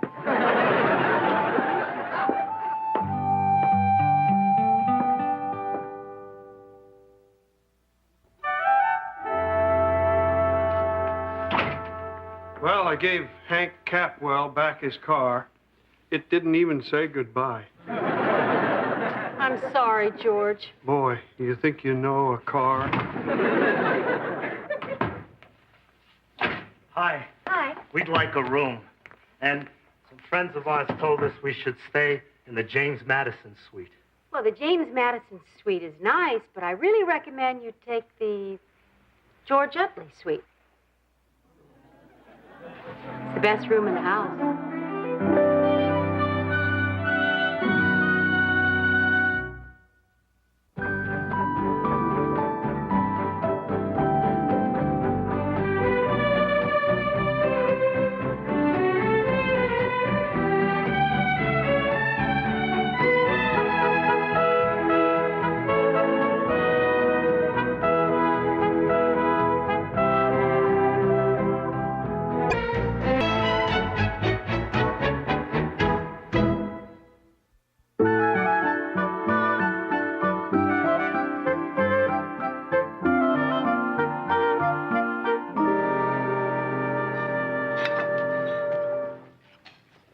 will you? Here's your eggs, and here's your farina. Excuse me, but I ordered oatmeal. Okay. But I don't know what difference it makes. They're both white, lumpy slop. Stephanie, the Davisons are our guests. What's gotten into you? It's this stupid Vermont weather. I'm sick of ice, I'm sick of cold, and I'm sick of having a hat line on my forehead. Oh, then I guess Mrs. Davison was asking for it. How can anyone hate a winter as crisp and beautiful as this one? You love just about everything, don't you, George? Yeah, I guess so. Then here. Except white, lumpy slop. How's the book coming? Almost finished. Good. Hola, Eskimos. Anyone care to rub noses? Last call.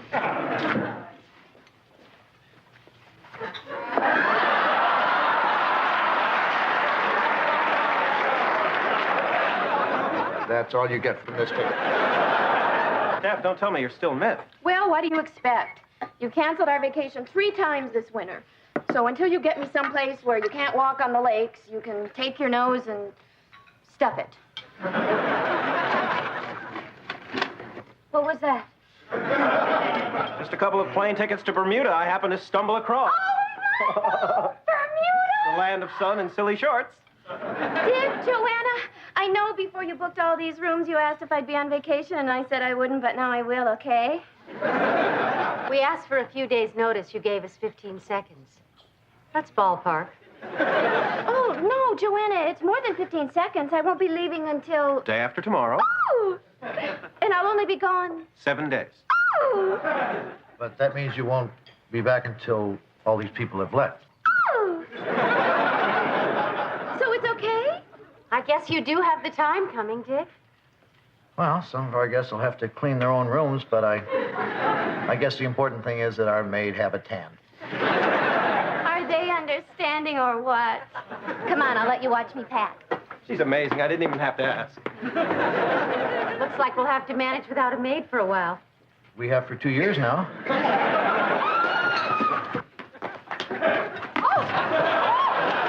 no, not again. Dick, do something! You stay there. I'll chase her your way. Oh, thanks a lot. Everyone relax and enjoy your meal. She's perfectly harmless. Hi, I'm Larry.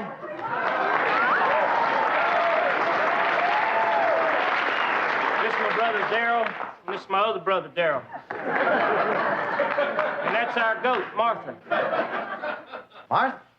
Yeah, we finally decided on a moniker for her. Darryl here was partial to Lassie. But that seemed more of a name for a chicken. Larry, would you mind taking Martha out of here? A dining room is no place for a goat. You don't have to tell us, ma'am. How'd you get out of the den anyway?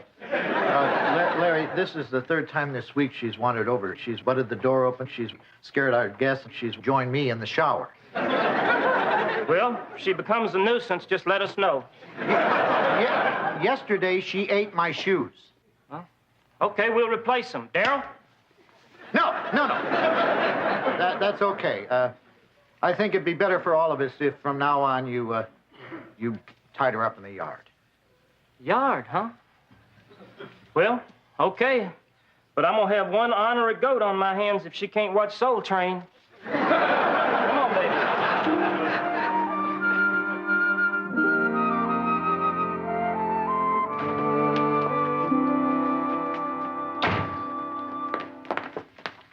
What's this? I thought you were all packed. I am, except for my bathing suits.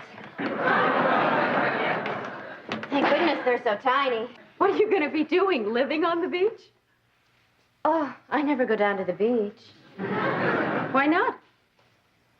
There's sand. Oh, of course. Michael! Stephanie! Oh, my God. You're canceling our trip again. I have to, Cupcake. A crisis has come up at the station. What did you bring me this time? A pearl bracelet. It's exquisite. I think your dog drool. I'm going to Bermuda without you. But Stephanie. And here's just a sample of what you'll be missing.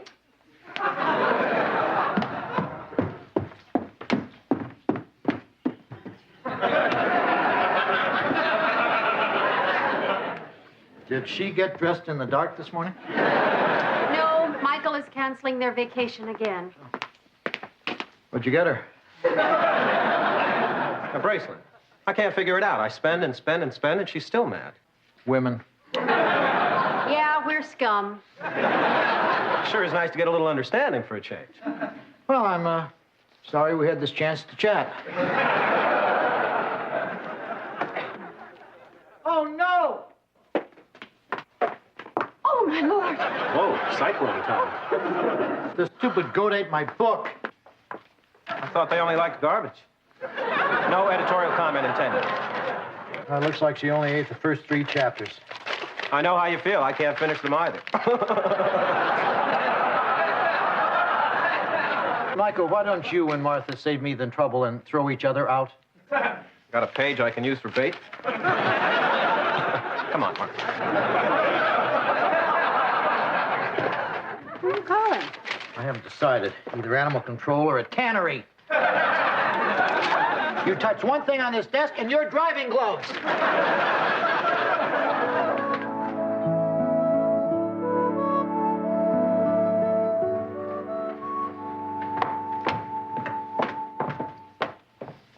Stephanie, don't you have a plane to catch? I'm not going. What? I decided it would be foolish to go without Michael. I'd be tan and he wouldn't. We'd clash. Lucky you caught that in time. So I'm just going to stay here in this frozen tundra, freeze and shrivel and get chapped to death. Boy, is it great out there. 4 inches of fresh powder. You should see it. Billions of tiny snowflakes, and no 2 of them alike.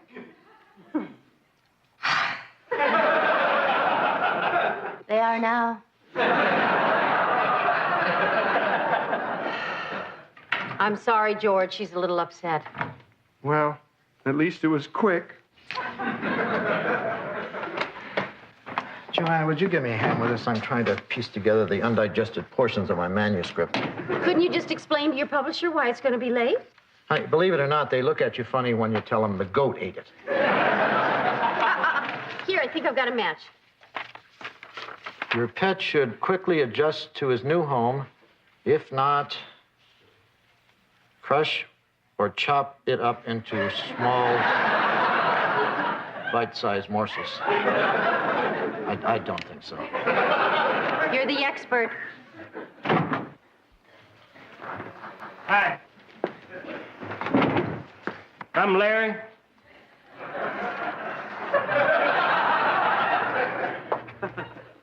Is that it? Yeah, they ain't talking to you. Why not? Because it appears you're the one who ratted on our goat to them animal people. Well, I certainly did. She ate my book. That still ain't no reason to have her carted off. They carted her off? What do you think they was gonna do? Give her a scholarship to Radcliffe? Well, I just wanted them to make you tie her up. Well, they locked her up. Luckily, Darryl was able to win her freedom. You know how persuasive he can be. Yeah, he can charm the birds right out of the trees. Well, why don't we let bygones be bygones and go back to being good neighbors again? I'm afraid them happy days is gone forever. Darryl? What's going on? Tradition demands that we throw down the gauntlet, which someone apparently forgot to bring. Larry, what are you talking about? Cover your tails and protect your young'uns, because as of now, your clan and ours is officially feuding.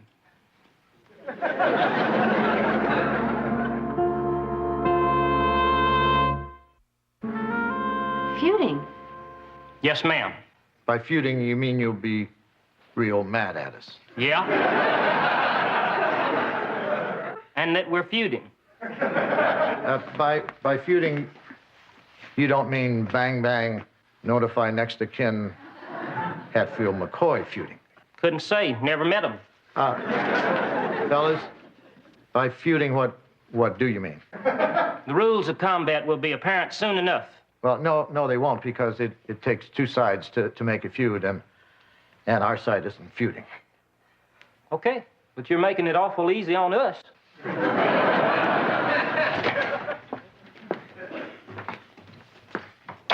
Dick, what do you think they're going to do? Probably nothing. Probably just a scare tactic. That's working. Maybe I better put out some peace feelers. Guys?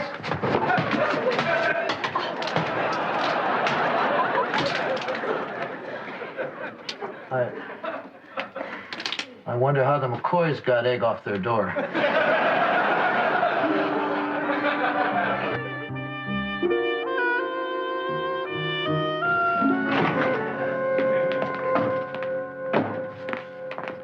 Excuse me.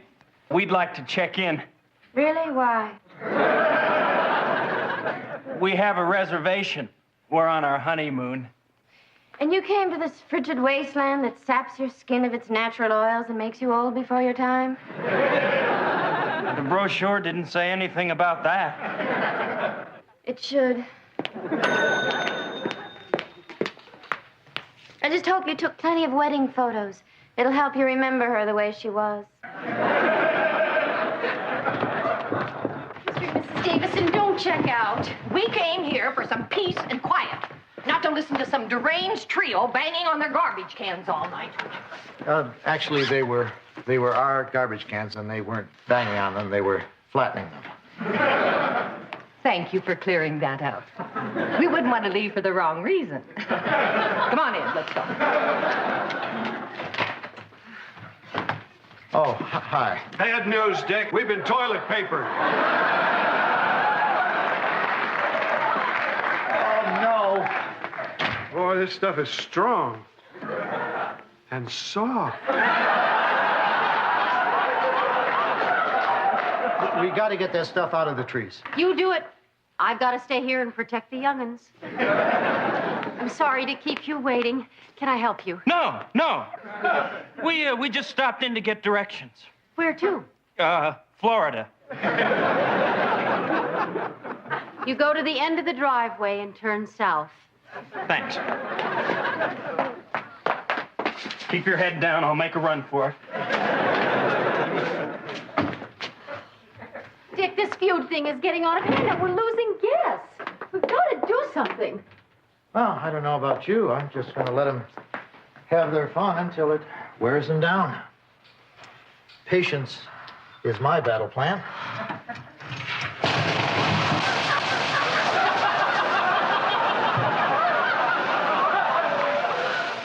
You need a towel, General? My good pants, that does it. No, Dick, don't go out there. They have eggs. It'll be a fortune in dry cleaning. Honey, don't worry. I'm just going to reason with them. This thing has gone far enough. Query, Dick. There's something about my personality that incites people to violence? Yes. All I said was hi. All next thing I knew, I had a glacier in my eye. Hi, Gumdrop.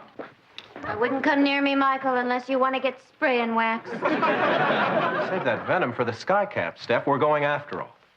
We are? That's right. Pack up your old kit bag. We're Bermuda bound. What about your crisis at the station? Well, I've been doing some soul searching, Steph. And I've decided that nothing is more important to me than you are. So I marched right into that station manager's office and told her I'm going into the hospital for 7 days. Oh! Come on, you can help me with my bag. Fortunately, I was so busy ripping up pictures of you, I didn't have time to unpack. Oh, Dick, what happened? Reason didn't work out, so I tried something else. What? The hose. I got him really good. Look at him. You can actually see him turning blue. Dick, this is absolutely childish. I can't believe you stooped to their level. This is light years ahead of their level. I took them out in one blast.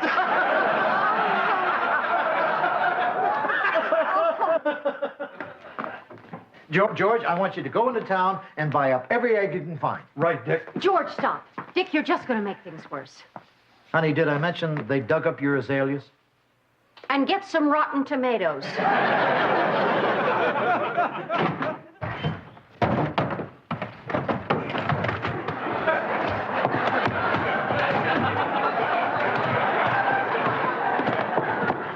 Michael, hurry. This is heavy. Guess what? George, can you give us a hand getting this out to the car? There's no point. Larry and his brothers have blocked the driveway with a huge wall of snow. No one can get out. What? Look for yourself. Here, hold this. Oh, my God. Look at that pile of white hell. Steph, what are we going to do if we can't get out of here? Then we Don't can't. say it! Don't say we can't go to Bermuda. Dick, this is all your fault. You've got to go over there and make them unblock the driveway. Well, I don't think I have a lot of influence. I just tosed them. I took them out with one shot. Dick, I am prepared to cry and carry on about this. And you can count me in on the carrying on part. Honey, maybe you should go over there. The sooner this thing ends, the better. Besides, you got them last. If you stop now, you win. Oh, that's true. I'll come with you. I know how to handle Larry. And if that doesn't work, I'll get Darryl on my side. You know how persuasive he can be.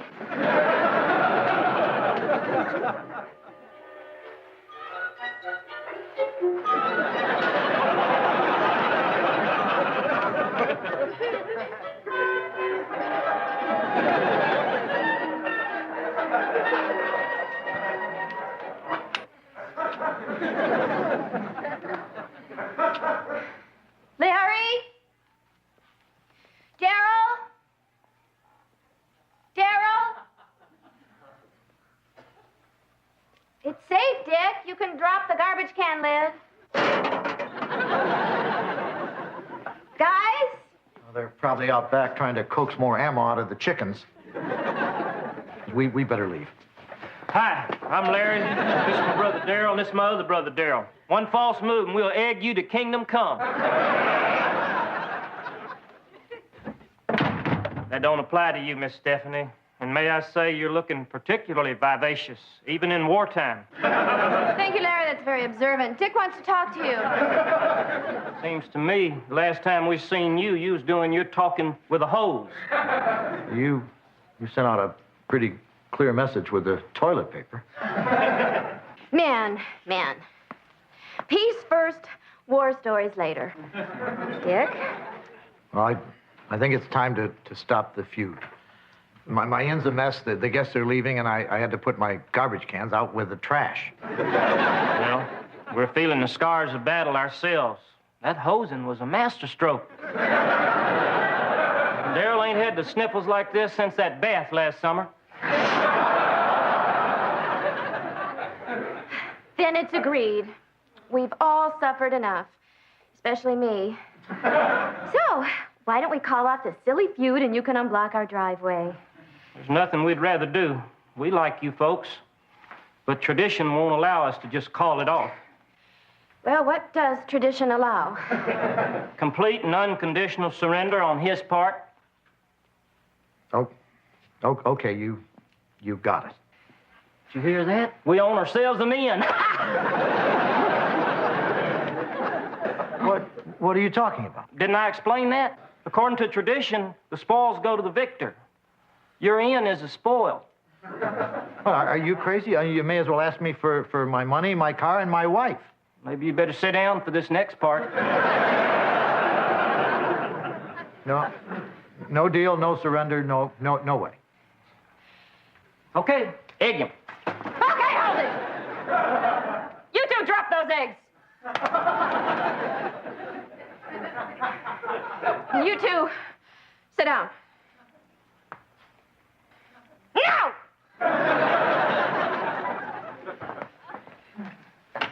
Larry, I want you and your brothers to clear that driveway now. Not till he gives me the inn. Dick, give him the inn.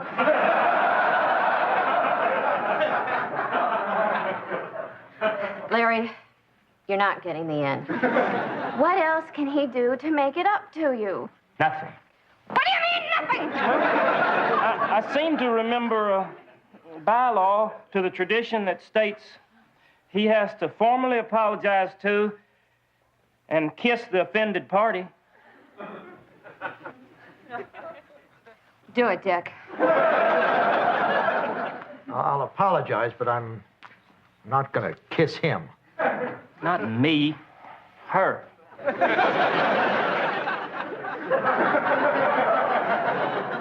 Fine. What do you mean, fine? If you don't do it, we ain't shoving. Dick, one kiss. You get your in, I get Bermuda. She's a girl.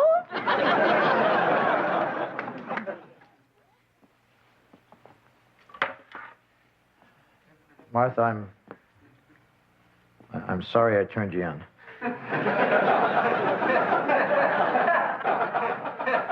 Okay, now kiss her. Is on the forehead all right? Maybe you better sit down for this next part.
Dick?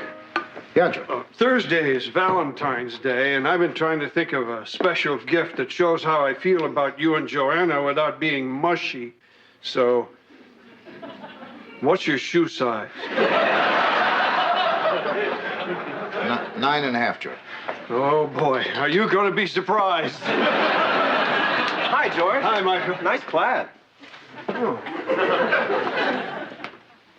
Dick, you know what Thursday is? Valentine's Day. Got any plans for that day? Well, Joanna and I always have a special traditional Valentine's Day dinner. She cooks up a fancy meal, and I lay out a hell of a gorgeous table. Well, leave the afternoon free for a special Valentine's edition of Vermont Today. Gee, I don't know. With guest of honor, Franklin Todd, Ph.D., a.k.a. the Love Doctor. You got Dr. Todd? I've heard of him. Michael, I can't believe you actually signed an interesting guest. Oh, and Dick, when I think of Valentine's Day, something else comes to mind. Gals. And that gave me an idea for your show. Michael, if this is some kind of ploy to get women with skimpy clothing on the show... Dick, give me credit for better judgment than that. That's more of a Memorial Day kind of thing. No, I'm talking about you co-hosting with a woman, and who better than your very own Valentine? You mean Joanna? I don't think so. But, Dick, I thought you liked her. I don't want my wife as co-host. It would make me uncomfortable. Dick, I misread you completely. Well, that's all right, Michael. No harm done. Honey, which one of these will look better on television?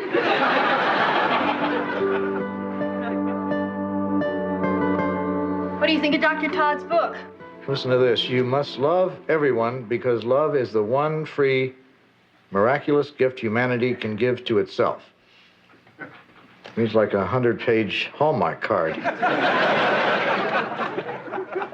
How's this with the dress? Great. Did you read my list of interview questions? Yeah, they're great.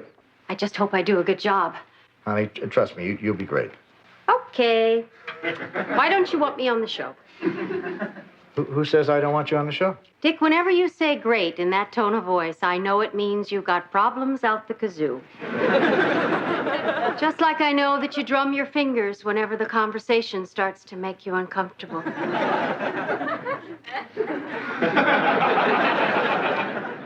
Well, maybe I do have a small problem with your being on the show. Big, small, or small, small? No, it's only because you're my wife.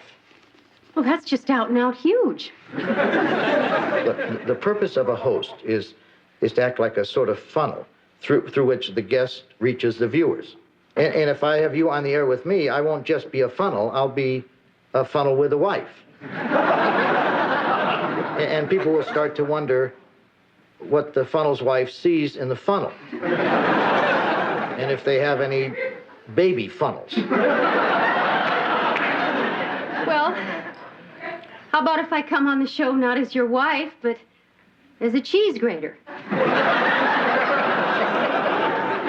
Honey, if it'll make you happy to be on the show, then I want you on the show. Really? Really. Oh, thanks.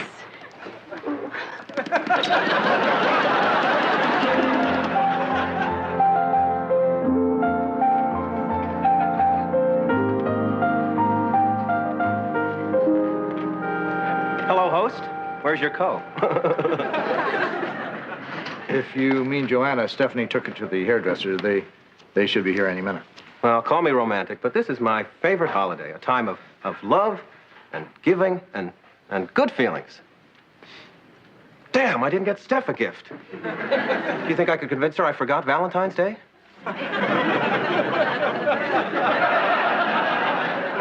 I'm a dead man. Chuck! Get across the street to Whitsett Jewelers. Pick out something nice for Stephanie. Get a gift wrap. Bring it back. Work 7. Oh, and get a card. And sign it for her. Boy, can't live with him, can't live without him. Stephanie or Chuck? Hi, honey. What do you think? It's fine. You hate it. That's not what I said. Well, I know what you mean when you say fine. But if I can't say great and I can't say fine, then how do I convince you that I like it? Just say you like it. Okay, then I like it. Thanks a lot, Dick. Here's your present. Where's mine? Let's save yours for last. Ooh, must be a good one. I can't wait. Me either. Oh, wow. Sunglasses. Just what I needed. A pair to match every one of your sweaters. Go ahead, try one on. Perfect. Now where's my present? Well, Joanna, you look terrific. What have you done? I took off my coat. It works. No, he's right. You look groovy.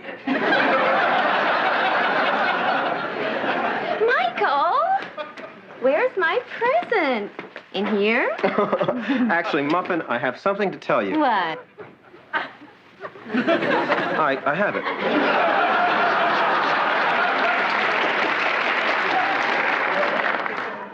It's jewelry.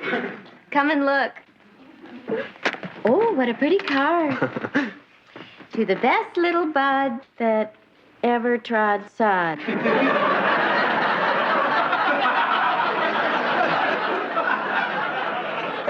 Can't help it. The day just brings out the Rod McEwen in me. Oh, open it up. Oh, very large pagoda earrings. Do you like them? Well, let me walk around them.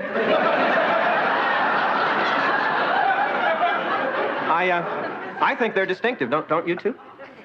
Michael, sweet cakes. You actually went into Whitsett Jewelers, walked past the opal bracelet in the window, and said to Mr. Whitsett, "Give me the heaviest pair of earrings in the store." And do you have a card? I want to write something really tasteless. To tell you the truth, Steph, I didn't exactly pick them out. What exactly did you do? I picked the man who picked them out. You sent a flunky to buy my presents? Sugar Plum, I was so darn busy. We're doing this special show. Joanna's never done TV before, and Dick is riddled with doubts about him.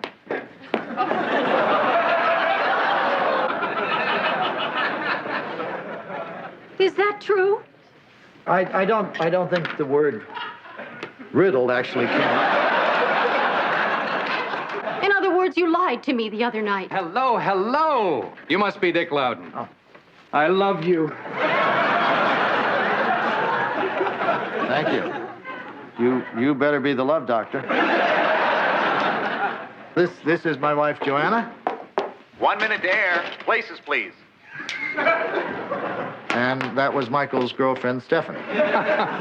Something's going on here. Could it be love? Oh, yeah. We're riddled with it. Partly we love the beloved, and partly we love the beloved's love. But there's nothing we love to love more than love itself. Can't argue with that. Our guest today is Dr. Franklin Todd, and our topic is, well, love.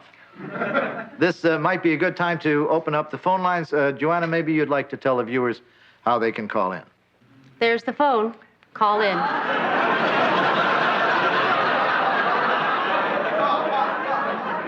Well, I can't think of anything to add, except maybe the number to call is 555-LOVE. You're on the air. Dick, you and Joanna have been married 18 years. How do you keep it from going stale? Well, I'm glad you brought that up. Joanna and I have always worked very hard at keeping the lines of communication open. Right, honey? I hope that answers your question. Well, not exactly. You know, that raises a very interesting point. How can a couple keep that first love zing alive? Beats me. Well, actually, I have an exercise that's designed just for that purpose. All you do is you try to remember those little things about the other person that first made you fall in love. Joanna, tell us something that you remember about Dick. Something nice? That's right. Well... Don't be shy. What is it? Oh, it's just... Well, he was always showing up at my door, nicely dressed, but wearing a mismatched pair of socks. It was so cute. And to this day, if his socks aren't laid out for him, he'll put on a pair that doesn't match.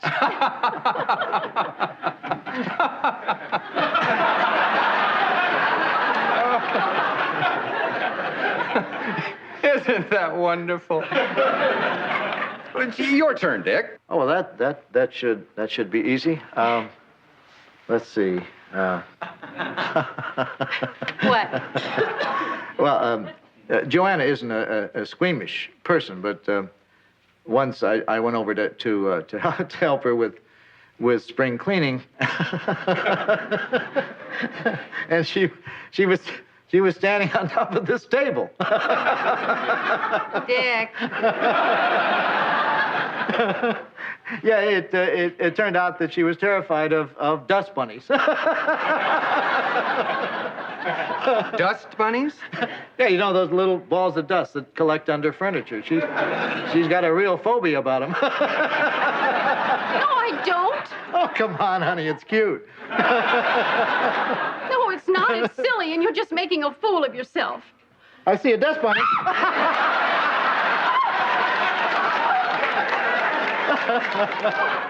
Now, is that cute or what?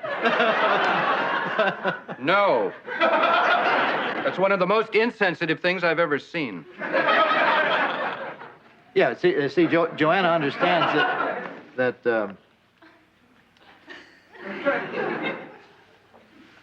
Darn, time for a commercial.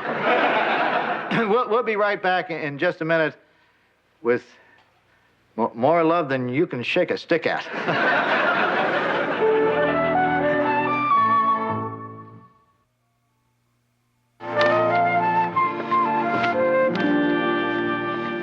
Whoa.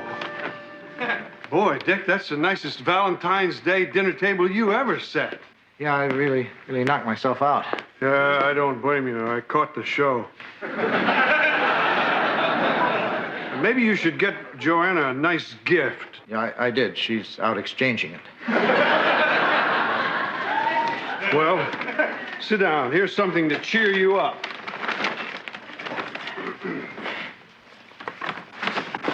Coconut candy. Happy Valentine's Day. Thanks, George. Oh, gee, Dick, you hate coconut candy, don't you? Yeah, George. Well, I like coconut, Dick, so why don't I just take this and give you these? Shoes. Surprise! I really got you with the candy thing, didn't I? Yeah, I walked right into that, George. Thanks, George. Joanna still hates caramels, right? Yeah. Great. Whoa, nice table.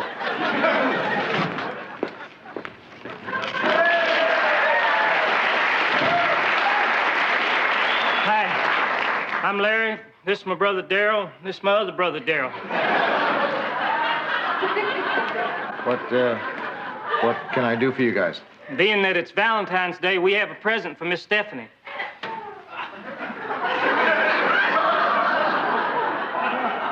She isn't here right now. That's okay. We don't mind waiting. Ooh, Valentine's shoes. We thought of getting her some, but they've become kind of cliched.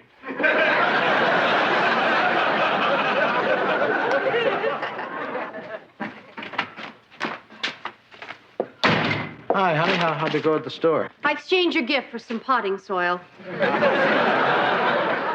And a very large credit, I hope. This has been one of the most humiliating days of my life. First, that nasty little Ralphie Hawkins rode past me on his bike and dropped a dust bunny down my back. And then at the market, the manager said to me, "I wouldn't go down aisle 4. They're sweeping back there." And then when I went back out to the car, this was stuck on the windshield. Who you gonna call? Dust bunny busters.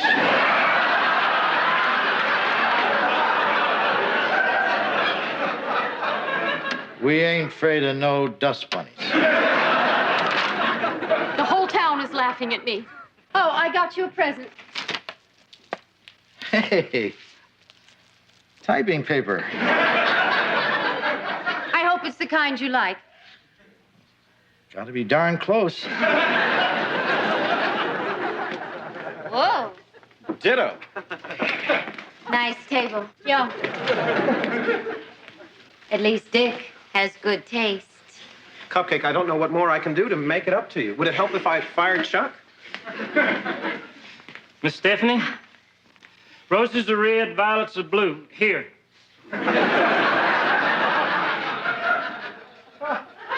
Would you mind reaching in there for me? See, this is a silk dress, and this is my hand.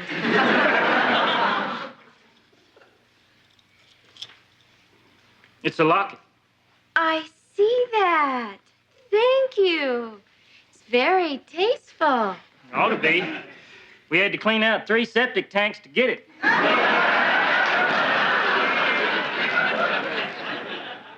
You mean to get the money for it? Okay.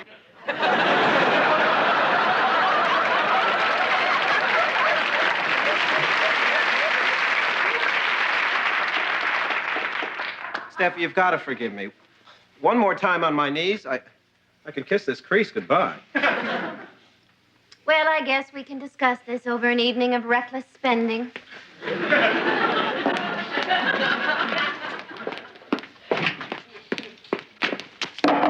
There's your dinner. Fish sticks. The cooking instructions are on the box. Honey, I know how you feel. Oh? Were you the one who was embarrassed in front of thousands of viewers? You're right. What can I do to make it up to you? Nothing. I'm just going to be mad forever.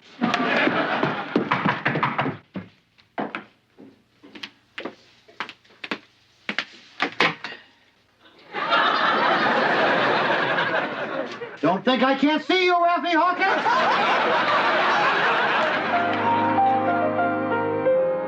Thank you, Ms. Peabody, for that insight into the perils of substitute teaching. I've concluded this interview a little early because of a few days ago on our Valentine's show, I inadvertently humiliated my wife. Well, this afternoon, I'm going to do the same to me. Here goes. Once when I was in college and really needed money, I heard this art class wanted models for an Adam and Eve painting. Well, I volunteered, and since I was Adam, all they gave me to wear was a fig leaf.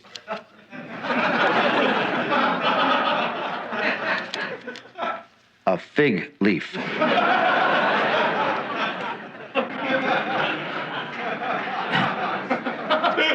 I was really strapped for cash that semester.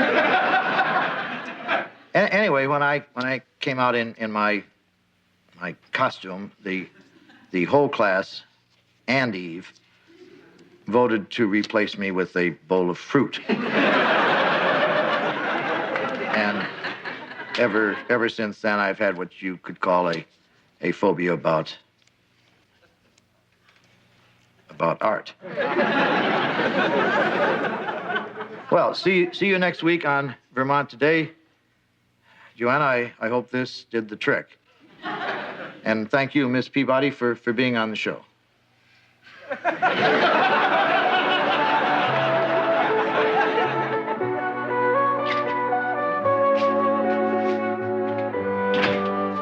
Joanna? I'm in the dining room.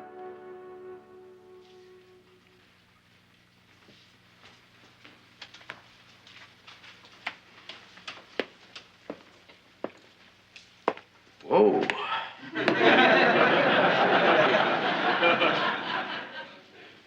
Nice table. Honey, I'm sorry. I've been acting silly. No, you haven't. I finally understand how you felt. Thursday was just a bad day. Let's make tonight our Valentine's Day, I've got champagne chilling, and I've got veal cordon bleu in the oven. Well, I guess you really appreciated the show today. Oh, there wasn't enough time to make a dinner like this and watch the show.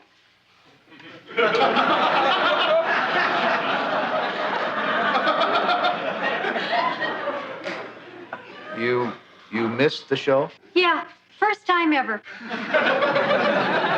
But the table, the dinner, why? Because I love you. I couldn't stay mad forever. But you said you would. You promised you'd stay mad forever. Dick, did something happen on the show?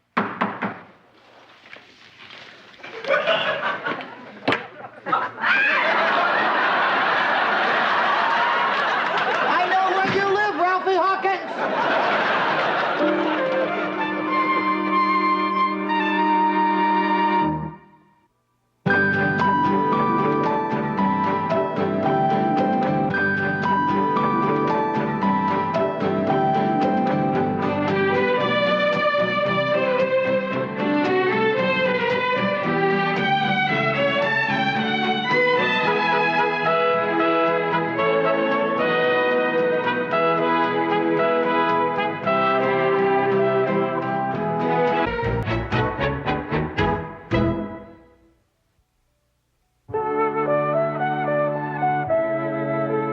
thank you, Dr. Patterson, for that insight into Eastern New Guinea tribal customs.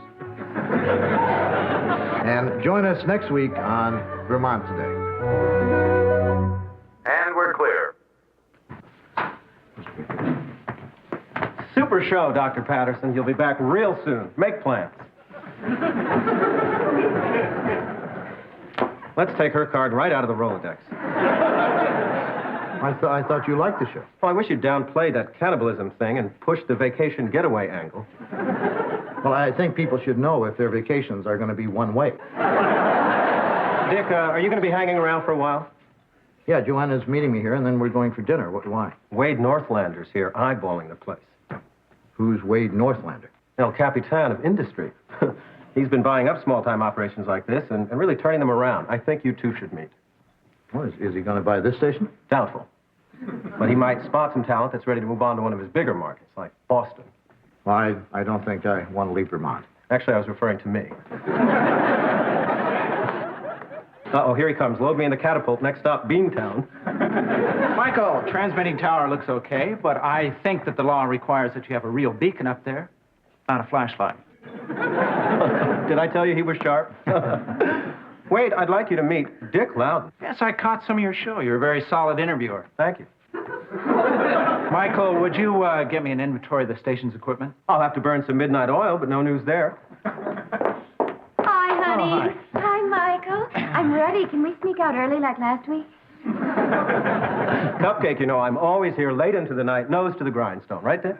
Yeah, that's what keeps it from growing. Wade, this is Dick's lovely wife, Joanna, and my own personal Wonder Woman, Stephanie. Hello. Ladies, this is Wade Northlander, an antitrust suit waiting to happen. Nice to meet you. Pleasure. Michael, I'm going to use your phone. The one of my briefcases on the blink. Oh, I hate when that happens. Lamb chop, spit in my face and call me Cootie. I can't make our date. Death in the family? Much more important, career move. This is a man who owns stations in places that have mass transit. If things go well, I'll have more money to throw away on you than ever. You can sweet talk me out of anything. We'll do it tomorrow. That's a double cross-the-heart promise. Okay. Well, then I guess I'm free to tag along with you guys. Oh, boy. Well, I'm going to take off. Can anybody recommend a nice place to eat? Oh, the Hanover Inn is excellent. It's kind of expensive. I'll give it a try. Dining alone, I won't hear of it. I insist they join you. Oh, great. It's on me. No. The station won't hear of it. Dick Street. Well, thanks, Dick. Shall we go? Now, look at it this way, Dick. If you spend the whole evening talking about me, you can write it off as a business expense.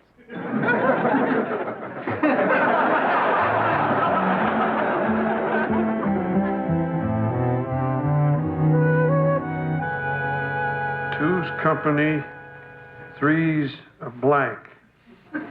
5 letters. How's the crossword puzzle coming, George? Slow. But this is one time I'm not going to give up. Two's company, three's a blank. Three's a blank, blank, blank, blank. I don't get it. George, it's a famous saying. Two's company, three's a... Bunch. Yeah, it fits, thanks. But no more hints after this, okay? But, George... Honey, he wants to do it himself.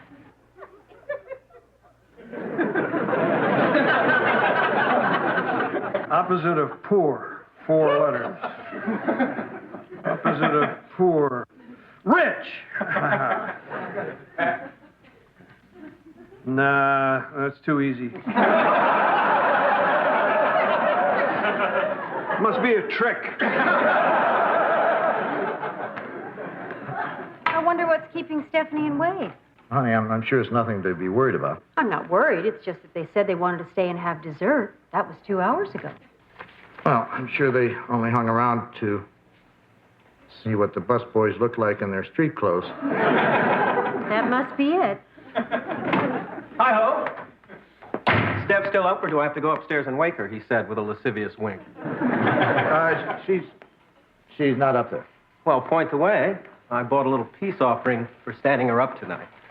Donuts. You're gonna spoil her. Is she in the kitchen? Not really. Well, I'm stumped. She's still at the restaurant with Wade. What? They decided to stay for dessert. When was this? 45 minutes, maybe 2 hours ago. Well, I can't believe I brought these donuts over Now, here. Michael, That don't- lady deserves eclairs. She does? I never even had to tell her to cozy up to Wade. She just knew. It's like the day we were both walking through the housewares department at Hanson's, and we both went bonkers over the same shrimp forks. I mean, are our souls super glued together, or what? Well, it sure sounds like it. Well, I'd better hit the road. Don't just hand these to her. Make kind of a production out of it.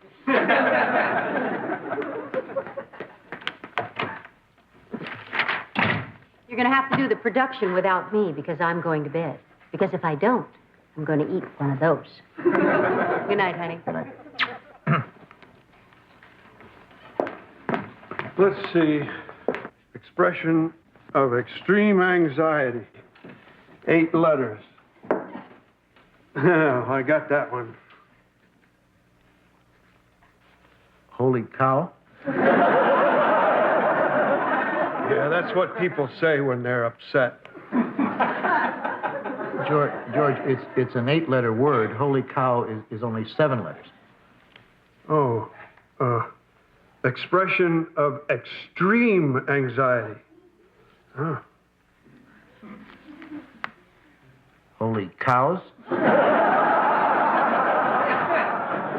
George, have you ever heard anyone say that before? No, but I never heard the expression three's a bunch before either. But it's right there in the puzzle. Good night, George. Well, if you're going to turn in, I might as well take this back to the room. 6 letters describing a pig's foot. Smelly. Cloven. Cloven. Cloven. Cloven.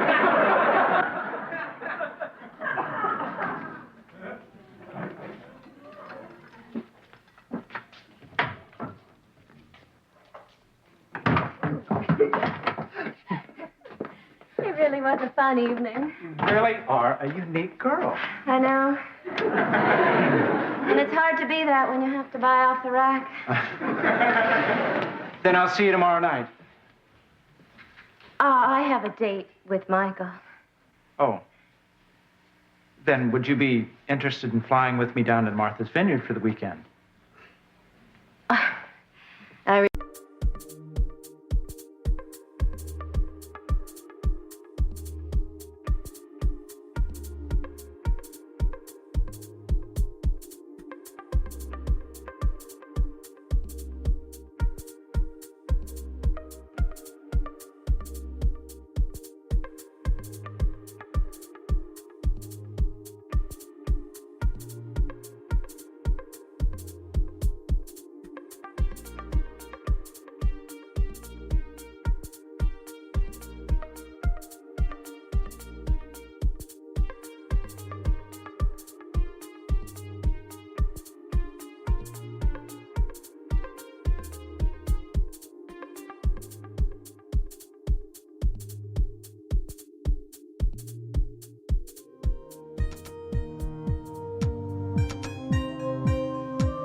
Yes. Never mind.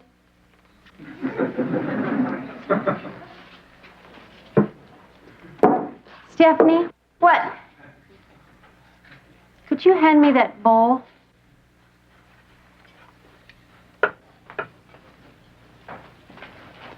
Last night, Wade gave me a kiss so hot it could melt lips, and I gave it right back. I didn't mean to pry. Life is so unfair. Why couldn't I have met Wade first?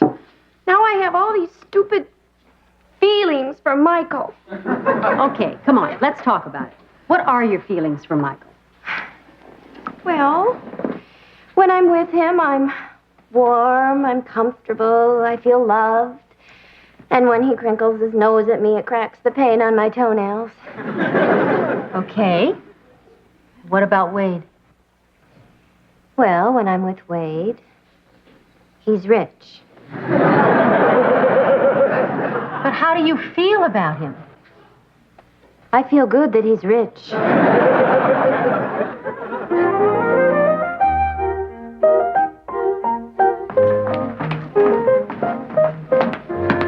Well, good night, Dick. If anybody needs me, I'll be at a little place called the Stratford Inn. So you have a date with Stephanie tonight? Yes, I want to show my gratitude for what you did with Wade last night. I think the donuts were more than enough. Michael, you're not leaving, are you? Oh, well, I'm in this Big Brother program. Well, go ahead. I just needed some figures, and I wanted my personnel people in Chicago to see a sample of your work. What the heck? The kid's gone this long without a father. What do you need? Your audience growth projections for the next 5 years. Ouch. That'll take most of the night. Thanks. I'll bring them by your hotel when I'm finished. Don't bother. I think I have a date tonight. All right, Wade. Break a heart. Boy, Dick, I don't envy me. Axing 2 dates in a row. Make room for one more mutt in the doghouse. Steph! Michael. Bad news. I'm back on dawn patrol. What is it? Well, can't we discuss it now? Okay. Night-night, bye-bye. Dick, did Steph say anything to you today? No, why? She says she has something she wants to discuss with me, in person. Sounds serious. I mean, when she doesn't respond, then night-night, bye-bye. Well, maybe it's my imagination. Michael, I have this very strict rule about never getting involved in people's relationships, but I'm going to bend it slightly, just this once, and then you're on your own. I really think you ought to see Stephanie tonight. No can do, Dick. Let me say one more thing. If you don't see Stephanie tonight, problems could arise. Read you, Dick. But I never saw a case of the pouts a dozen long stems couldn't cure. I'm going to bend my rule a tiny bit further. Stephanie and Wade had a really good time last night. So you're saying, since she did me a favor, I saw them kissing. Serious kissing. A full mouthful kiss.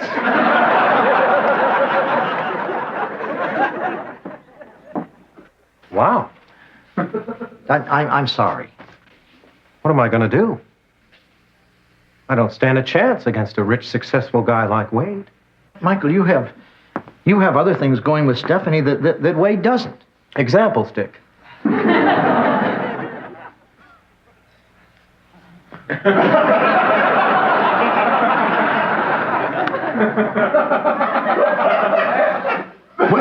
When you went bonkers over the same shrimp forks. Yeah. Well, that's all I need, Dick. I'm going to fight for my woman. I'm going to give Wade a verbal thrashing he won't soon forget. And he can just guess about those audience projections.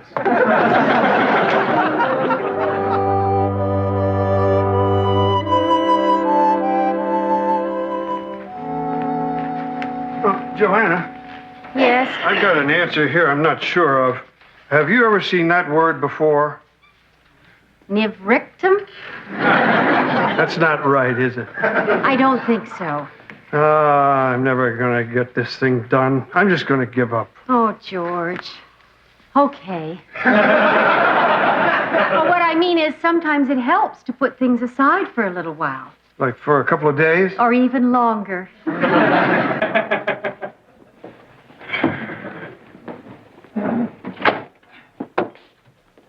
Oh, hi. Can I help you? Yes, I'm here to see Stephanie. For what? I'm taking her out. But that's what Michael does. Michael's working. Oh, I'll tell her you're here. Thank you. Stephanie, your date's here, and it isn't Michael.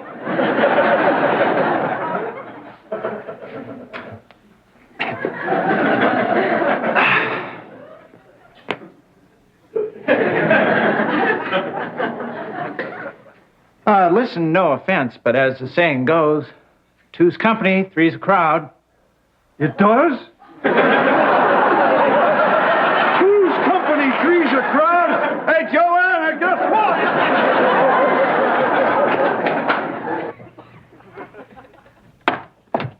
Hi, Wade. Stephanie, you look terrific. Thank you. No, I mean it. The hair, the dress, the necklace. Look, Wade, I know it all works. Something wrong? I'm sorry.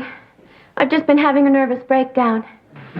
I made a difficult decision, and I think we should talk. Can it wait? If we don't leave right now, we won't make our reservations at Lutece. Lutece? That's in New York. Only 55 minutes away, via Air Northlander. Oh, but Wade, couldn't we just sit down for a minute? How about in the limo? It's right outside. A limo? A silver stretch? But really, Wade. Champagne's chilling. And there's a full moon up above those clouds.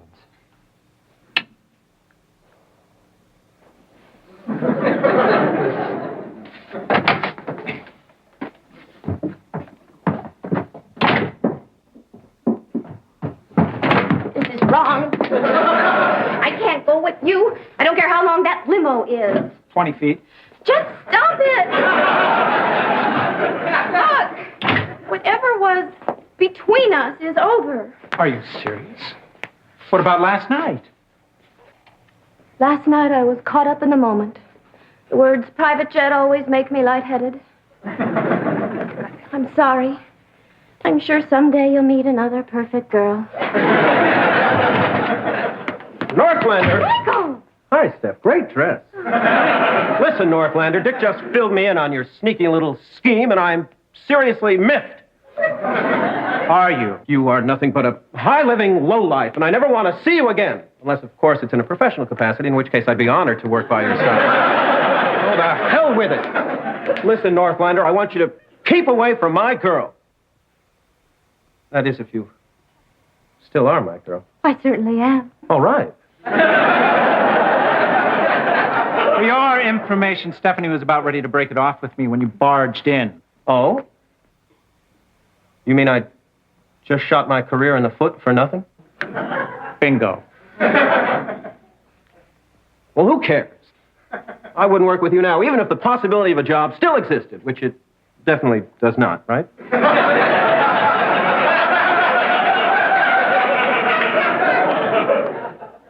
Right.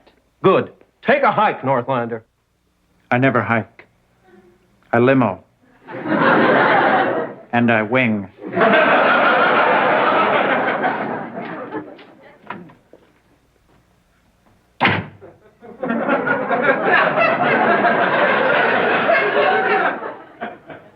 That man could have given me everything I ever wanted. Me too. You threw away your career for me. Needlessly. You chose me over a millionaire. How come? Well, I kept picturing myself in Wade's yacht, Wade's limo, Wade's jet. And I looked perfect. But it was always you sitting next to me. I'm misting up here. I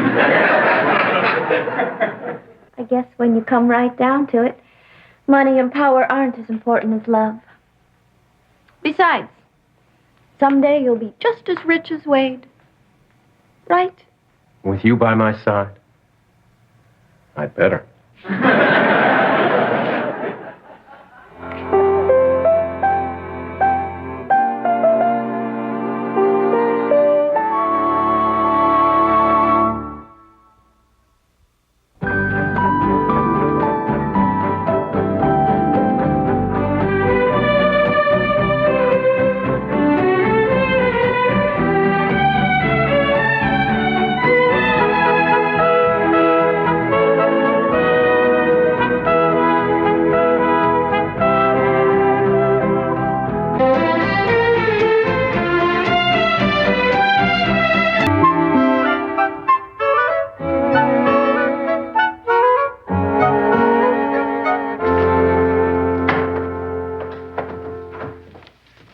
Oh, maid, I broke a jar of cold cream in our room.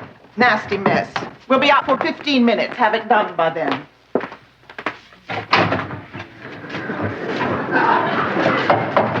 Nasty mess. Nasty mess. Have it done by then.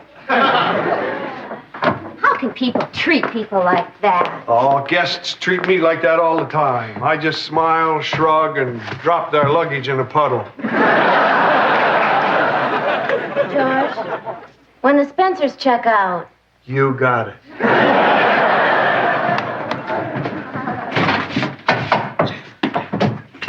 George, where's Joanna? I think she's upstairs. Great. I got a birthday present for her. I hope it's not tomato plants, a spade, and a wide-brimmed hat. That's what I got her. No, it's beautiful crystal wind chimes. Good, no overlap. George, would you do me a favor? Would you call Joanna and have her go outside with you, and then I'll hide the present in the attic? Give it up, Dick. She always finds out what your gift is.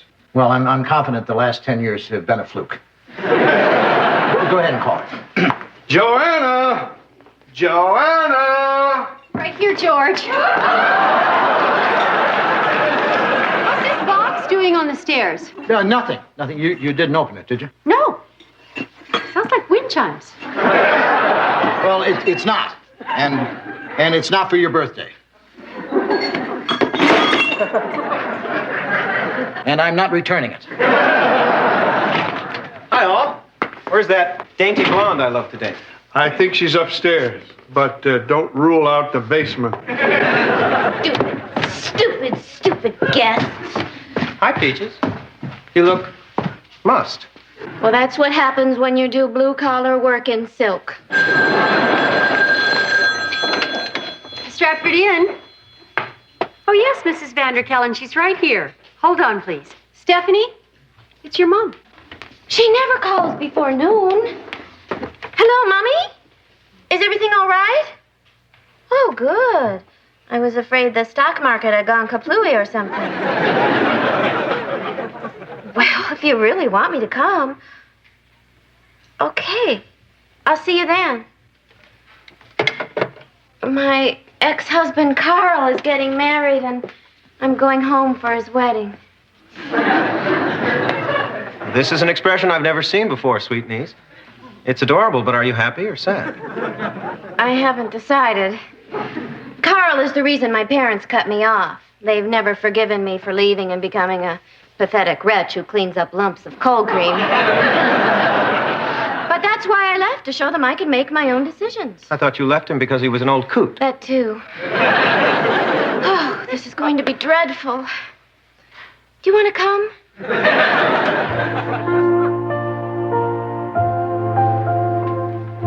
Wow. Thank you, Rose. Please tell Mommy and Daddy we've arrived. Yes, miss.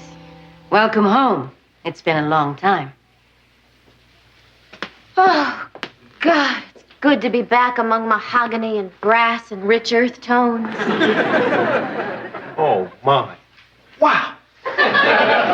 Michael, that's all you've said since we set foot on the ground. Grounds.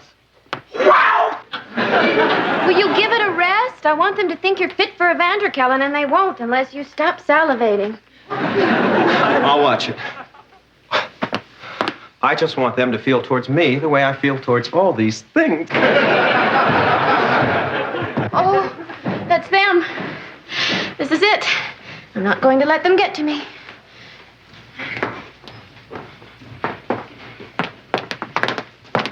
Princess. Daddy!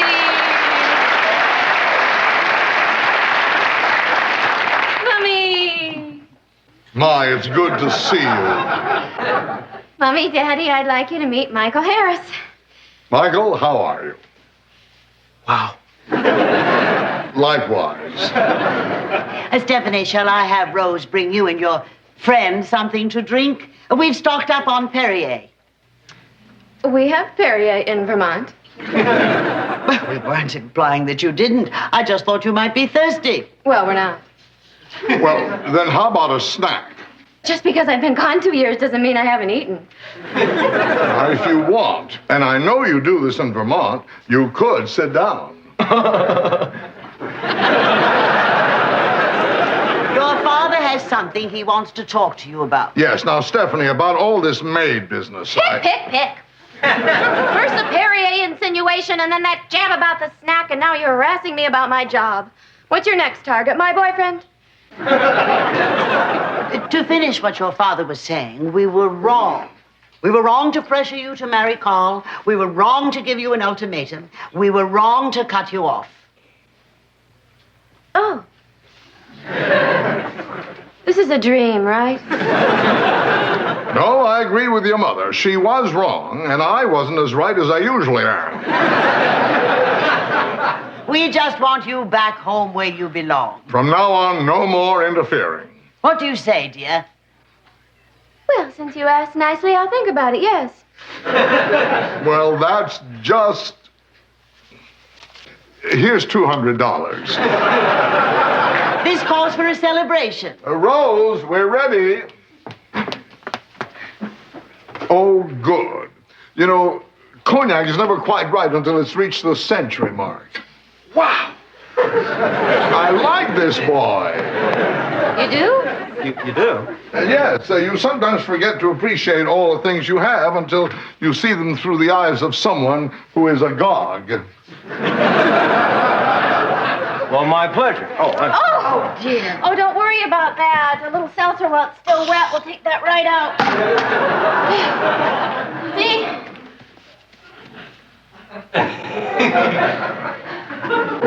Oh, dear. That is all, Rose. Well, welcome home, Stephanie. And not a moment too soon.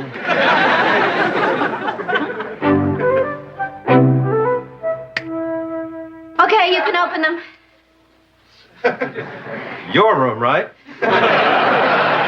Right. Talk about the lap of luxury. Michael, it's not like I was a spoiled kid. I had to earn everything in this room. I got this for finishing school.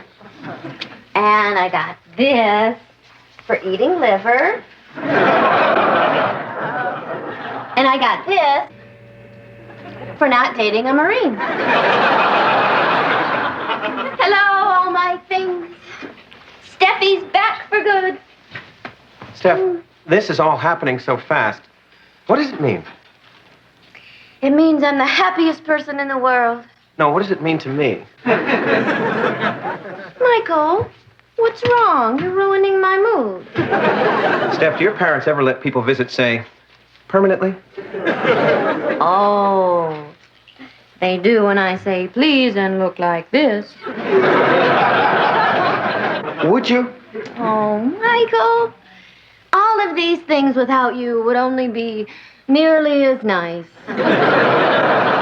Oh, Steph, this is one of those moments people capture in country music. Are you happy now? Come in. Would this be a good time for me to unpack your bags? Oh, don't bother. I packed them. I can unpack them.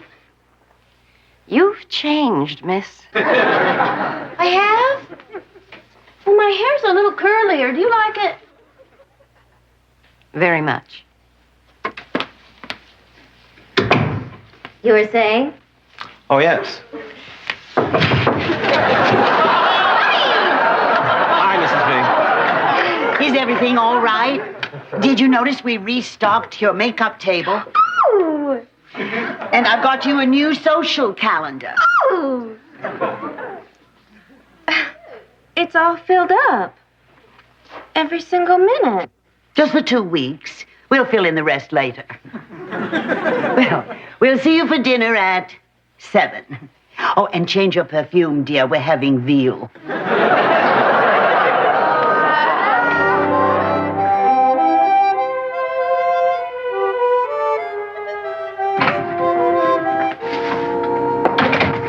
George, where's Joanna? In the kitchen. I got her a real winner this time. They're having a quilt sale at Benford's, and I snagged a beauty. Hi, honey. Hi, where are you going? Well, that quilt sale at Benford's ends tomorrow. I'm going to break down and buy one. Be back in half an hour. Well, I mean, don't you think, we should talk about it? I mean, even on sale, those things are pretty expensive. I have some money saved. Yeah, but I thought you were saving that for the microwave. I'd rather have this. Yeah, but a quilt can't cook a hot dog in 2 minutes. Yeah, but a microwave would look silly on the bed. I bought the quilt, all right? You did? For my birthday? No, not for your birthday, for Monday. It's just an incredibly expensive Monday gift.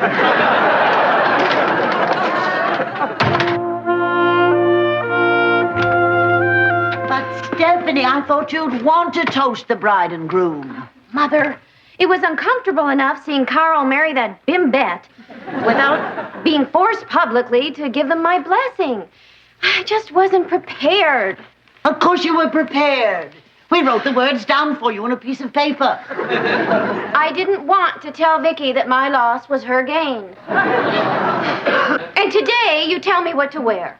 Me! Stephanie, you were about to attend the wedding of an ex-husband in sapphires. You and Daddy are still treating me like a child. I thought you liked that. Well, I do. Within reason. I think if this is how it's going to be, Michael and I should leave. Stephanie! Now you know you don't mean that. I said it, didn't I?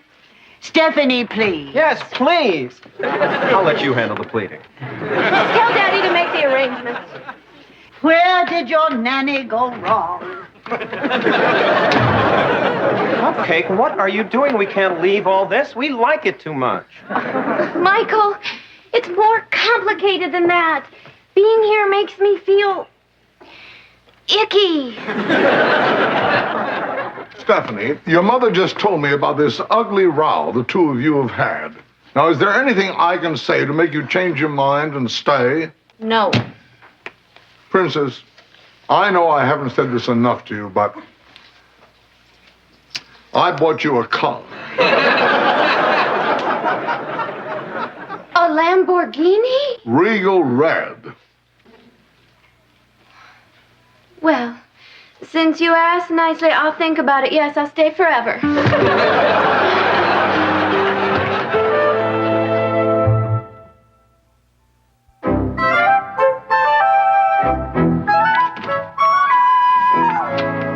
Morning, Steph and crew. Michael, I'm absolutely parched. Draw me a Diet Cola. Oh, Steph, what a day I've had. I've been swimming, and I saw a 3D movie, and I never left this wing. This is a really nice house. You forgot the line. Steph, can we walk around the grounds together today? Not today, Michael. The masseuse is coming at 3 and my seamstress at 4, and after that, a bunch of girls invited me over to talk about a bunch of girls who weren't invited over. Boy, well, busy. Listen, Princess, Some investors from Athens are arriving next Tuesday, so I've arranged for a tutor to teach you just a few phrases in Greek. So far, I hate it. What would make you like it? Well, that stupid radio station of yours played something that offended me again. Now, Princess, they swore to me they destroyed every version they had of Dadu Ron Ron Ron. Not that. The news. Make them stop. But, sweetheart, we have to broadcast the news. It's the law. Well, can't you do it all in one clump when I'm asleep? I don't think so. Well, I'm not going to learn much Greek if I'm depressed by robberies and killings and shootings. I'll check if there are any regulations about clumping, and your first lesson starts tomorrow. Whoa. Kind of the home version of Let's Make a Deal. Have you ever heard of a straw? Ow! Oh, you stupid. Get out of here and take your torture tools with you. Out! Out! Out! Out! Stephanie, look what I got you. I wanted the jacket.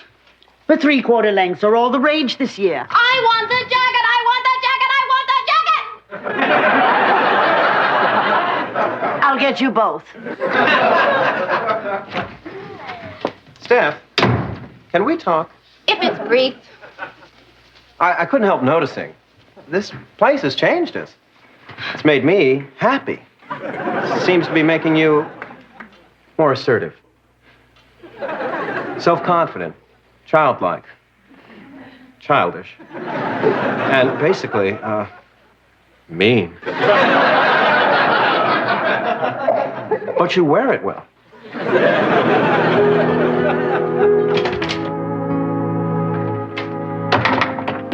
Well, I got Joanna a gift.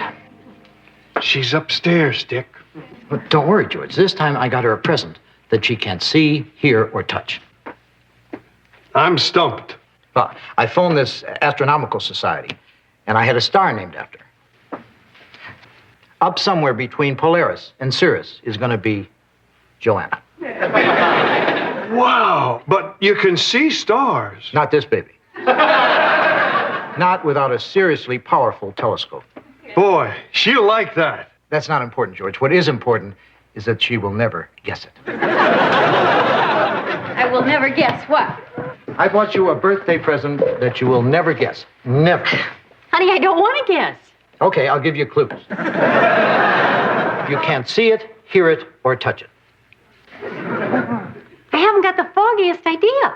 Oh, sure. I finally come up with a present that you can't possibly guess, and you won't even give me the simple pleasure of guessing wrong. You got me a block of air. Wrong, incorrect, way off. Beep. Good. You had one of those stars named after me. Whoa. Uh-oh. Oh, yeah? Just try to guess which one.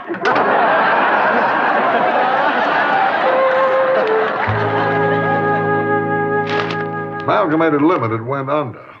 Something you did? I think so. Mummy, your manicurist was supposed to match the polish to my dress, and look at this. Well, we'll just buy you a new dress. I want to wear this one. Oh, damn stupid coffee. Rose. Don't worry. All you do with a coffee stain is use a little salt and cold water to keep it from setting. What? I was saying this will come right out with a little salt and I cold don't care how you do it. Just clean the nasty mess. Yes, ma'am. If the dress is all right, I'll get you a new manicurist. Rose! I'm sorry I snapped. That's all right. What has happened to me? How could I treat her like that? You're just being Stephanie. I am? But I yelled at her. Well, you've always been high-strung and demanding. You have those high Vanderkellen standards. But I'm such a snot. Oh, darling, nobody minds. I do. I don't think I should stay here anymore. What? Well, sweetheart, we've been over this already. Haven't you been enjoying your little Lamborghini? Yes, but I think I need to go back to Vermont, preferably in the Lamborghini, until I decide who it is I want to be. Well, that's easy. You want to be our Stephanie. Richer than all get out. No, I don't. I mean, well, I want to be rich beyond belief. That's a given. But I really can't stand how I get when I'm in this house. We'll go to the house in Aruba. No, it's not the house. It's us. How can I fix it? What does my little girl want? She wants to be independent. She wants to go back to Vermont. She wants an answer about the Lamborghini. Lamborghini is yours whenever you're here. Fine. Maybe I'll visit it sometime. Bring the limo around right away. Please. Are you serious? There won't be time to pack. Send our bags. Stop her. He can't. Not this time. Boy, grass courts are the way to go. Oh, God, please let someone have died.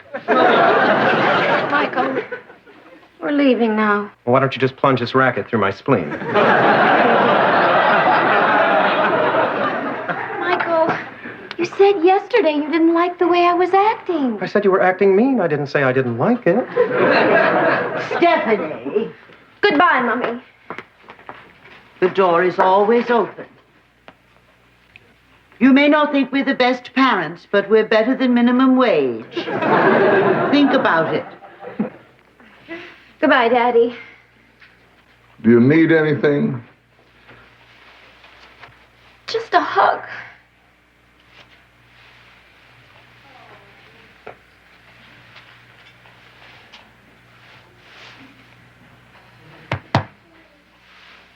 Stay in touch. Your mother worries so.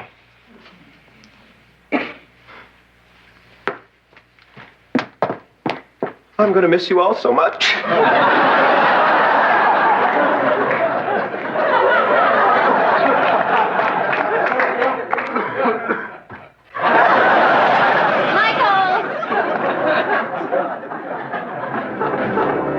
I can't help it. I like that boy.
Hi. I'd like a room that's painted a dark color, doesn't get a lot of sun, has no trees rustling outside the window, and no drafts. Well, I'm afraid we only have one room left. Okay, I'll take it. Here you go. I don't mean to sound picky, but I've got insomnia. I thought maybe if I went someplace quiet and restful. That's the Stratford. How'd you hear about it? Word of mouth. Oh, really? What'd they say? My friend said, go to Vermont. Stay anyplace. Yeah, well, that's our motto, the Stratford Inn, one of many in the area. Enjoy your stay, Mr. Thurman. Gee, there must be something you can do to get to sleep. Believe me, I've tried every cure, every doctor, every suggestion. Nothing works. Have you ever tried warm milk? Yeah, I tried it. What about a nice hot bath? Tried it. Phil Donahue showed a machine on... Tried it. I'll tell you what, while you're here, I'm going to see what I can do about your insomnia. And in the meantime, don't lose any sleep over it. That joke? Yeah. Heard it.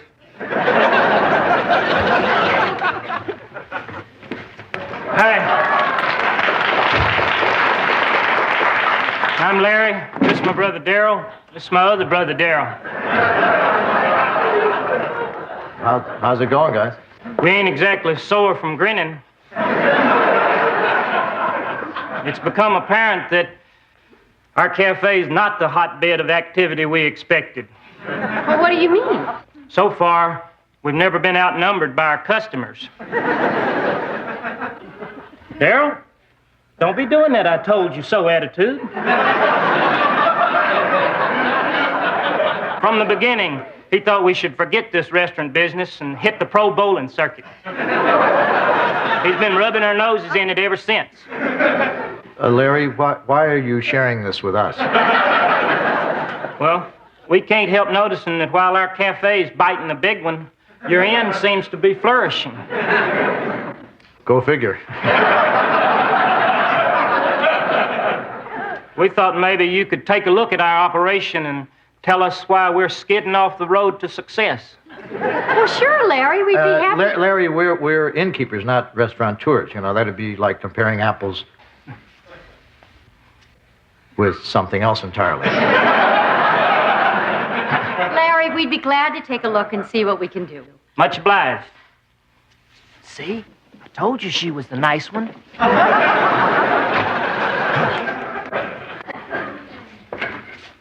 Why did you resist helping them? It sounded like you want their restaurant to fail. I don't want them to fail. I also don't want to see a chain of those things. Honey, I know what's going to happen. You're not going to be honest with them. You're going to be polite, and they'll start taking advantage of you, just like the time with that lonely old Mrs. Lowenstein. Dick? She asked for a simple recipe for peach pie. Then before you knew it, she was over at our house all the time. Then you gave her her own key. Don't. And she robbed us. Well, that's not going to happen this time. I'm just going to tell them honestly what I think is wrong with their cafe. End of involvement. Well, I'll believe that when you stop going to Mrs. Lowenstein's parole hearings.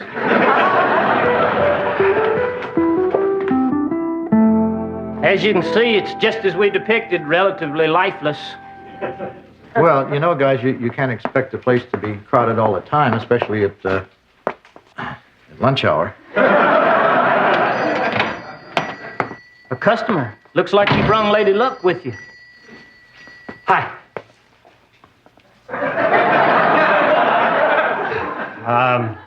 Should I seat myself? Park it where you please.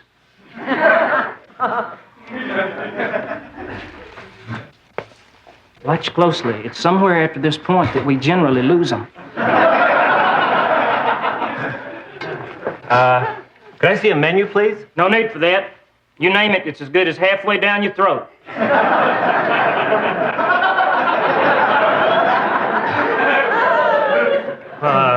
Pancakes and coffee would be nice. A stack and a Jove.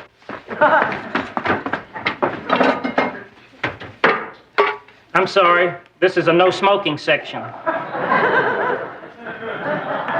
I can move you, but you'd have to reorder. No, it's all right. I'm trying to quit.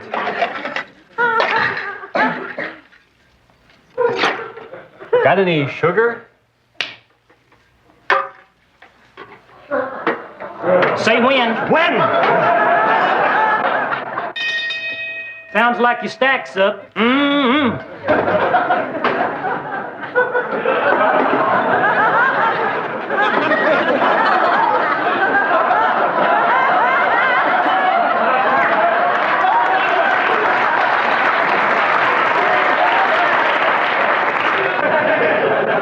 some syrup? No.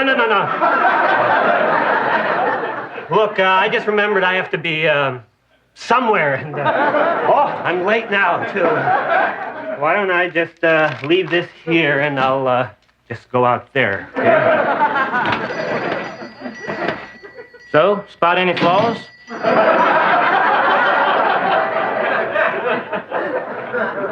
Well, Larry, it's very easy to stand on the sidelines and criticize. Larry, it was revolting. Joanna? Throwing food is revolting, carrying sugar in your hand is revolting, and carrying dishes inside your clothing is just nauseating. Well, we always figured a little fine-tuning was in order. Larry, may I be frank? Unless you do something drastic, it's hopeless.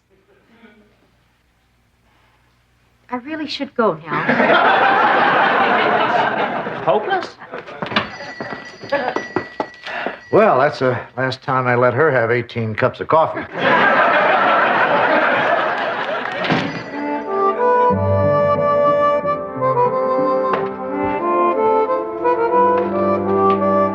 Oh, George, are there any pencils around here? I want to edit this chat. Yeah, here. Could you keep your voice down? Why? Well, last night I gave Mr. Thurman a special tea to help him sleep, and he didn't come down to breakfast, so I don't want to wake him up, okay? Okay, everybody, feet off the floor. I don't want this to take any longer than it has to. Stephanie, could you please not talk so loud? And I think you better not vacuum now. Okay. Stephanie, aren't you going to ask why? No. Oh, morning, everybody. Mr. Thurman, you're not asleep. No, actually, that sleeping potion of yours gave me quite a little buzz. Darn. Well, we won't give up. We'll try everything short of hitting you over the head with a mallet. Tried it. Dick, are you sure I wasn't too hard on Larry and his brothers yesterday? Honey, you were fine. They're just not cut out for that line of work. I have to go along with Darryl. Hi, I'm Larry. We know, Larry. Miss Joanna, we just want to thank you for being so savagely honest in your review of our cafe. Really? Yes, ma'am. Now that we know what the problem is, we can spring into action. Oh, that's the spirit. Yep, we quit. Oh, no. Oh, don't fret about us. We'll just go back to our cabin and live out the rest of our days in abject shame. But Larry... Oh, no. We thank you for kicking us in our collective gut. Well, remember us fondly. I was Larry. This was my brother Darryl. This was my other brother Darryl. Wait. What? Nothing. I'll help you. I don't know. In our view, the dream is croaked. Just give me a week. One little week to turn the place around. Then we'll have a grand reopening. What do you say? I'm for it. Darryl? Darryl? 2-1. We'll do it. Great. Oh, boy.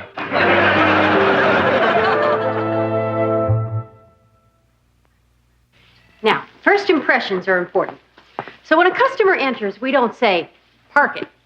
We say, may I show you to your seat? May I show you to your seat? Well, okay, but we may be in danger of looking a little fey. Another thing, serving the food. As a general rule, most customers don't like to see their food airborne. That's the fun part. Fun or not, the proper way is to use this. Fly swatter? Let me make a note. Tomorrow we'll spend the entire day talking about germs. All right. Now let's see what we've learned so far. Uh-oh, pop quiz. Okay, I'm a customer and I want to have lunch. What do you say? Park it anywhere. Oh, you had something for this. How's that go again?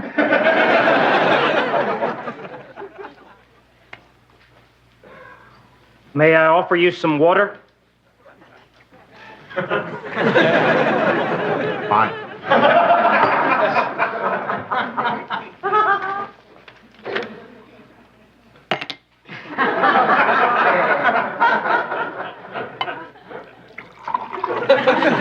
Darryl?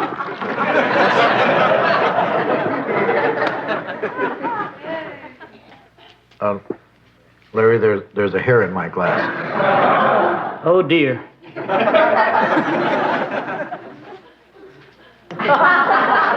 There you go, hair free.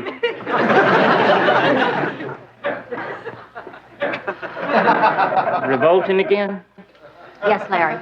Once a hair or any other foreign substance has gotten into the food, it should not be served.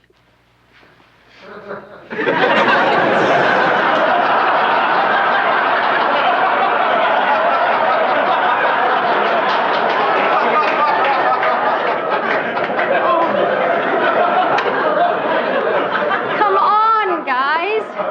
We're opening tomorrow. Now, let's take it from the top and do it all over again. Without food. Fine. Larry? Good evening, sir. Would you like to plunk it down over here? Dang it.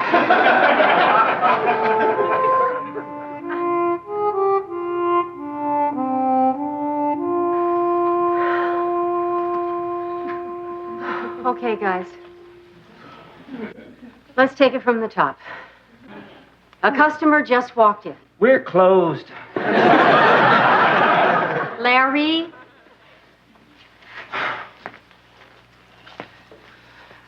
Good evening. May I show you to your parking spot? Doggone it! This is hopeless. Okay, let's just get some sleep. We gotta be rested for the big disaster. We're sorry, Miss Joanna. I just can't seem to remember. May I show you to your seat? What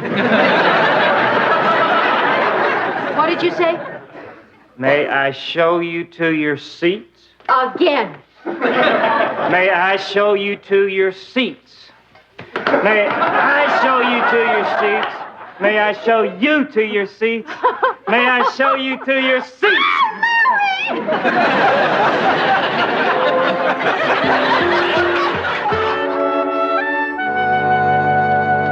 Joanna? She's not here, Dick. She just left for the opening. Oh. You wouldn't happen to know where my green tie is, would you?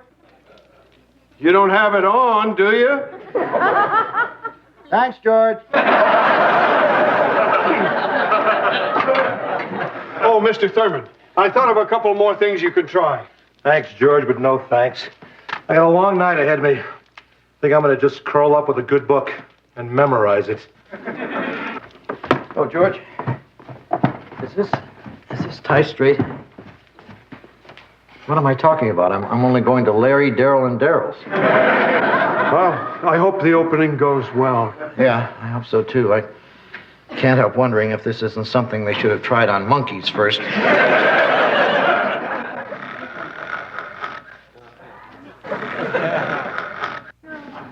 Is Mr. Thurman asleep? Yes. What finally did it? He was reading a book.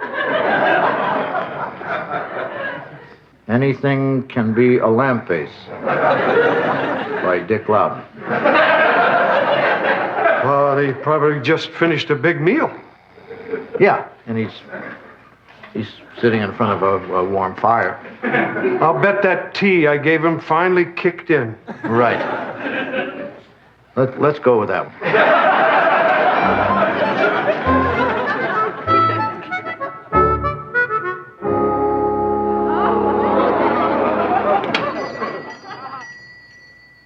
Well, what do you think? Oh, nice job. Oh, I like that.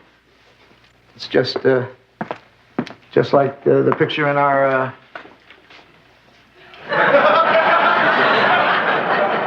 Wait a minute. Honey, it's just for tonight.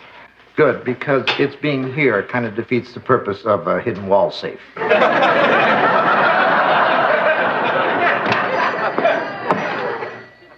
Ooh, Joanna. You like it? No. Something's wrong.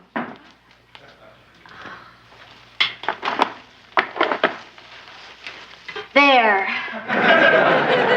Thank God I was here for you. Larry! Darryl! Aren't you the fashion plate? Miss Stephanie, may I say, as duded up as we are, we're refried toads compared to you. Oh, Larry, of course you may. Larry, you guys better get the food started. It's almost time. Whoa, share the fantasy. Michael, what's your favorite thing in the room besides me? I'll give you a hint. It's big, it's green, it's leafy. The tree. You noticed? How could I miss it? It makes the room. I know. Joanna had it over there. You're kidding. What gives, Joanna? All right, this is it. Larry? Oh, Dick, I'm so nervous. Hold my hand. I am holding your hand. Well, let go. I have to open the door. Hello? Joanna, look at this place. You're a miracle worker. Oh, thank you, and welcome to the all-new Minuteman Café. Larry, here goes. Good evening. May I show you to your seats? Honey, could I hold that hand again?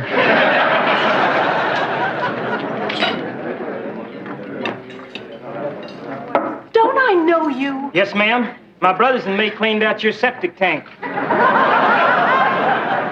Well, enjoy your meal. Excuse me. This fork seems to be dirty. Oh, dear. I know. I'll get you another one. Did you see that? Another fork. Yeah, it's one of those Kodak moments.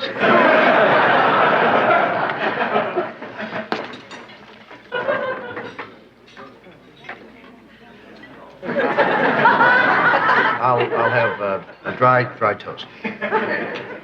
Clean, dry toast.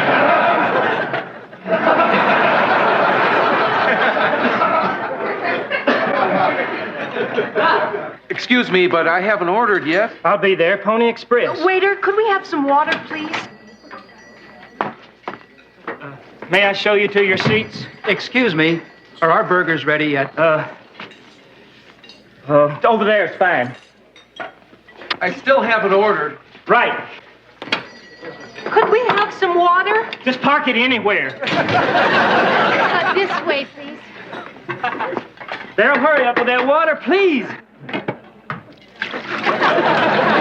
Sir, our burgers. Darryl, 4 burgers, now. Plates up. Plates up, please.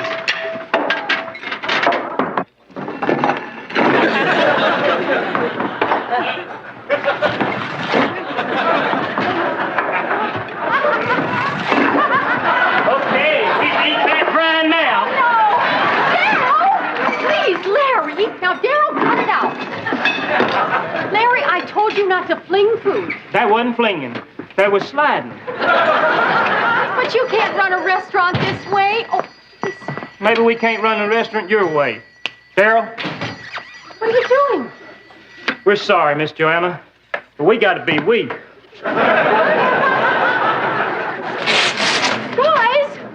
Guys, wait, you're destroying all my work. Folks, it's just a temporary disturbance. Please, return to your seats and continue eating. Joanna, one word. Arson. You're not leaving leaving too. I'm sorry, Joanna, but we dressed for a beige motif, and now we're clashing like mad. Yeah, you shouldn't change ambiance in midstream.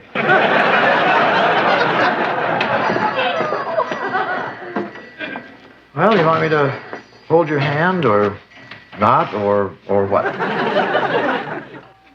I guess I shouldn't have tried to make a silk purse out of a sow's ear. And I worked so hard to get that off the menu. You want these for your car? Larry, I'm sorry things didn't work out. Pardon my bluntness, but are you off your bird? We may have lost them fair weather chow hounds, but look at all these people. There are 4. First time we've ever been outnumbered. You're happy? Ecstatic. Even Darryl's done a 180. Darryl, give the man his toast.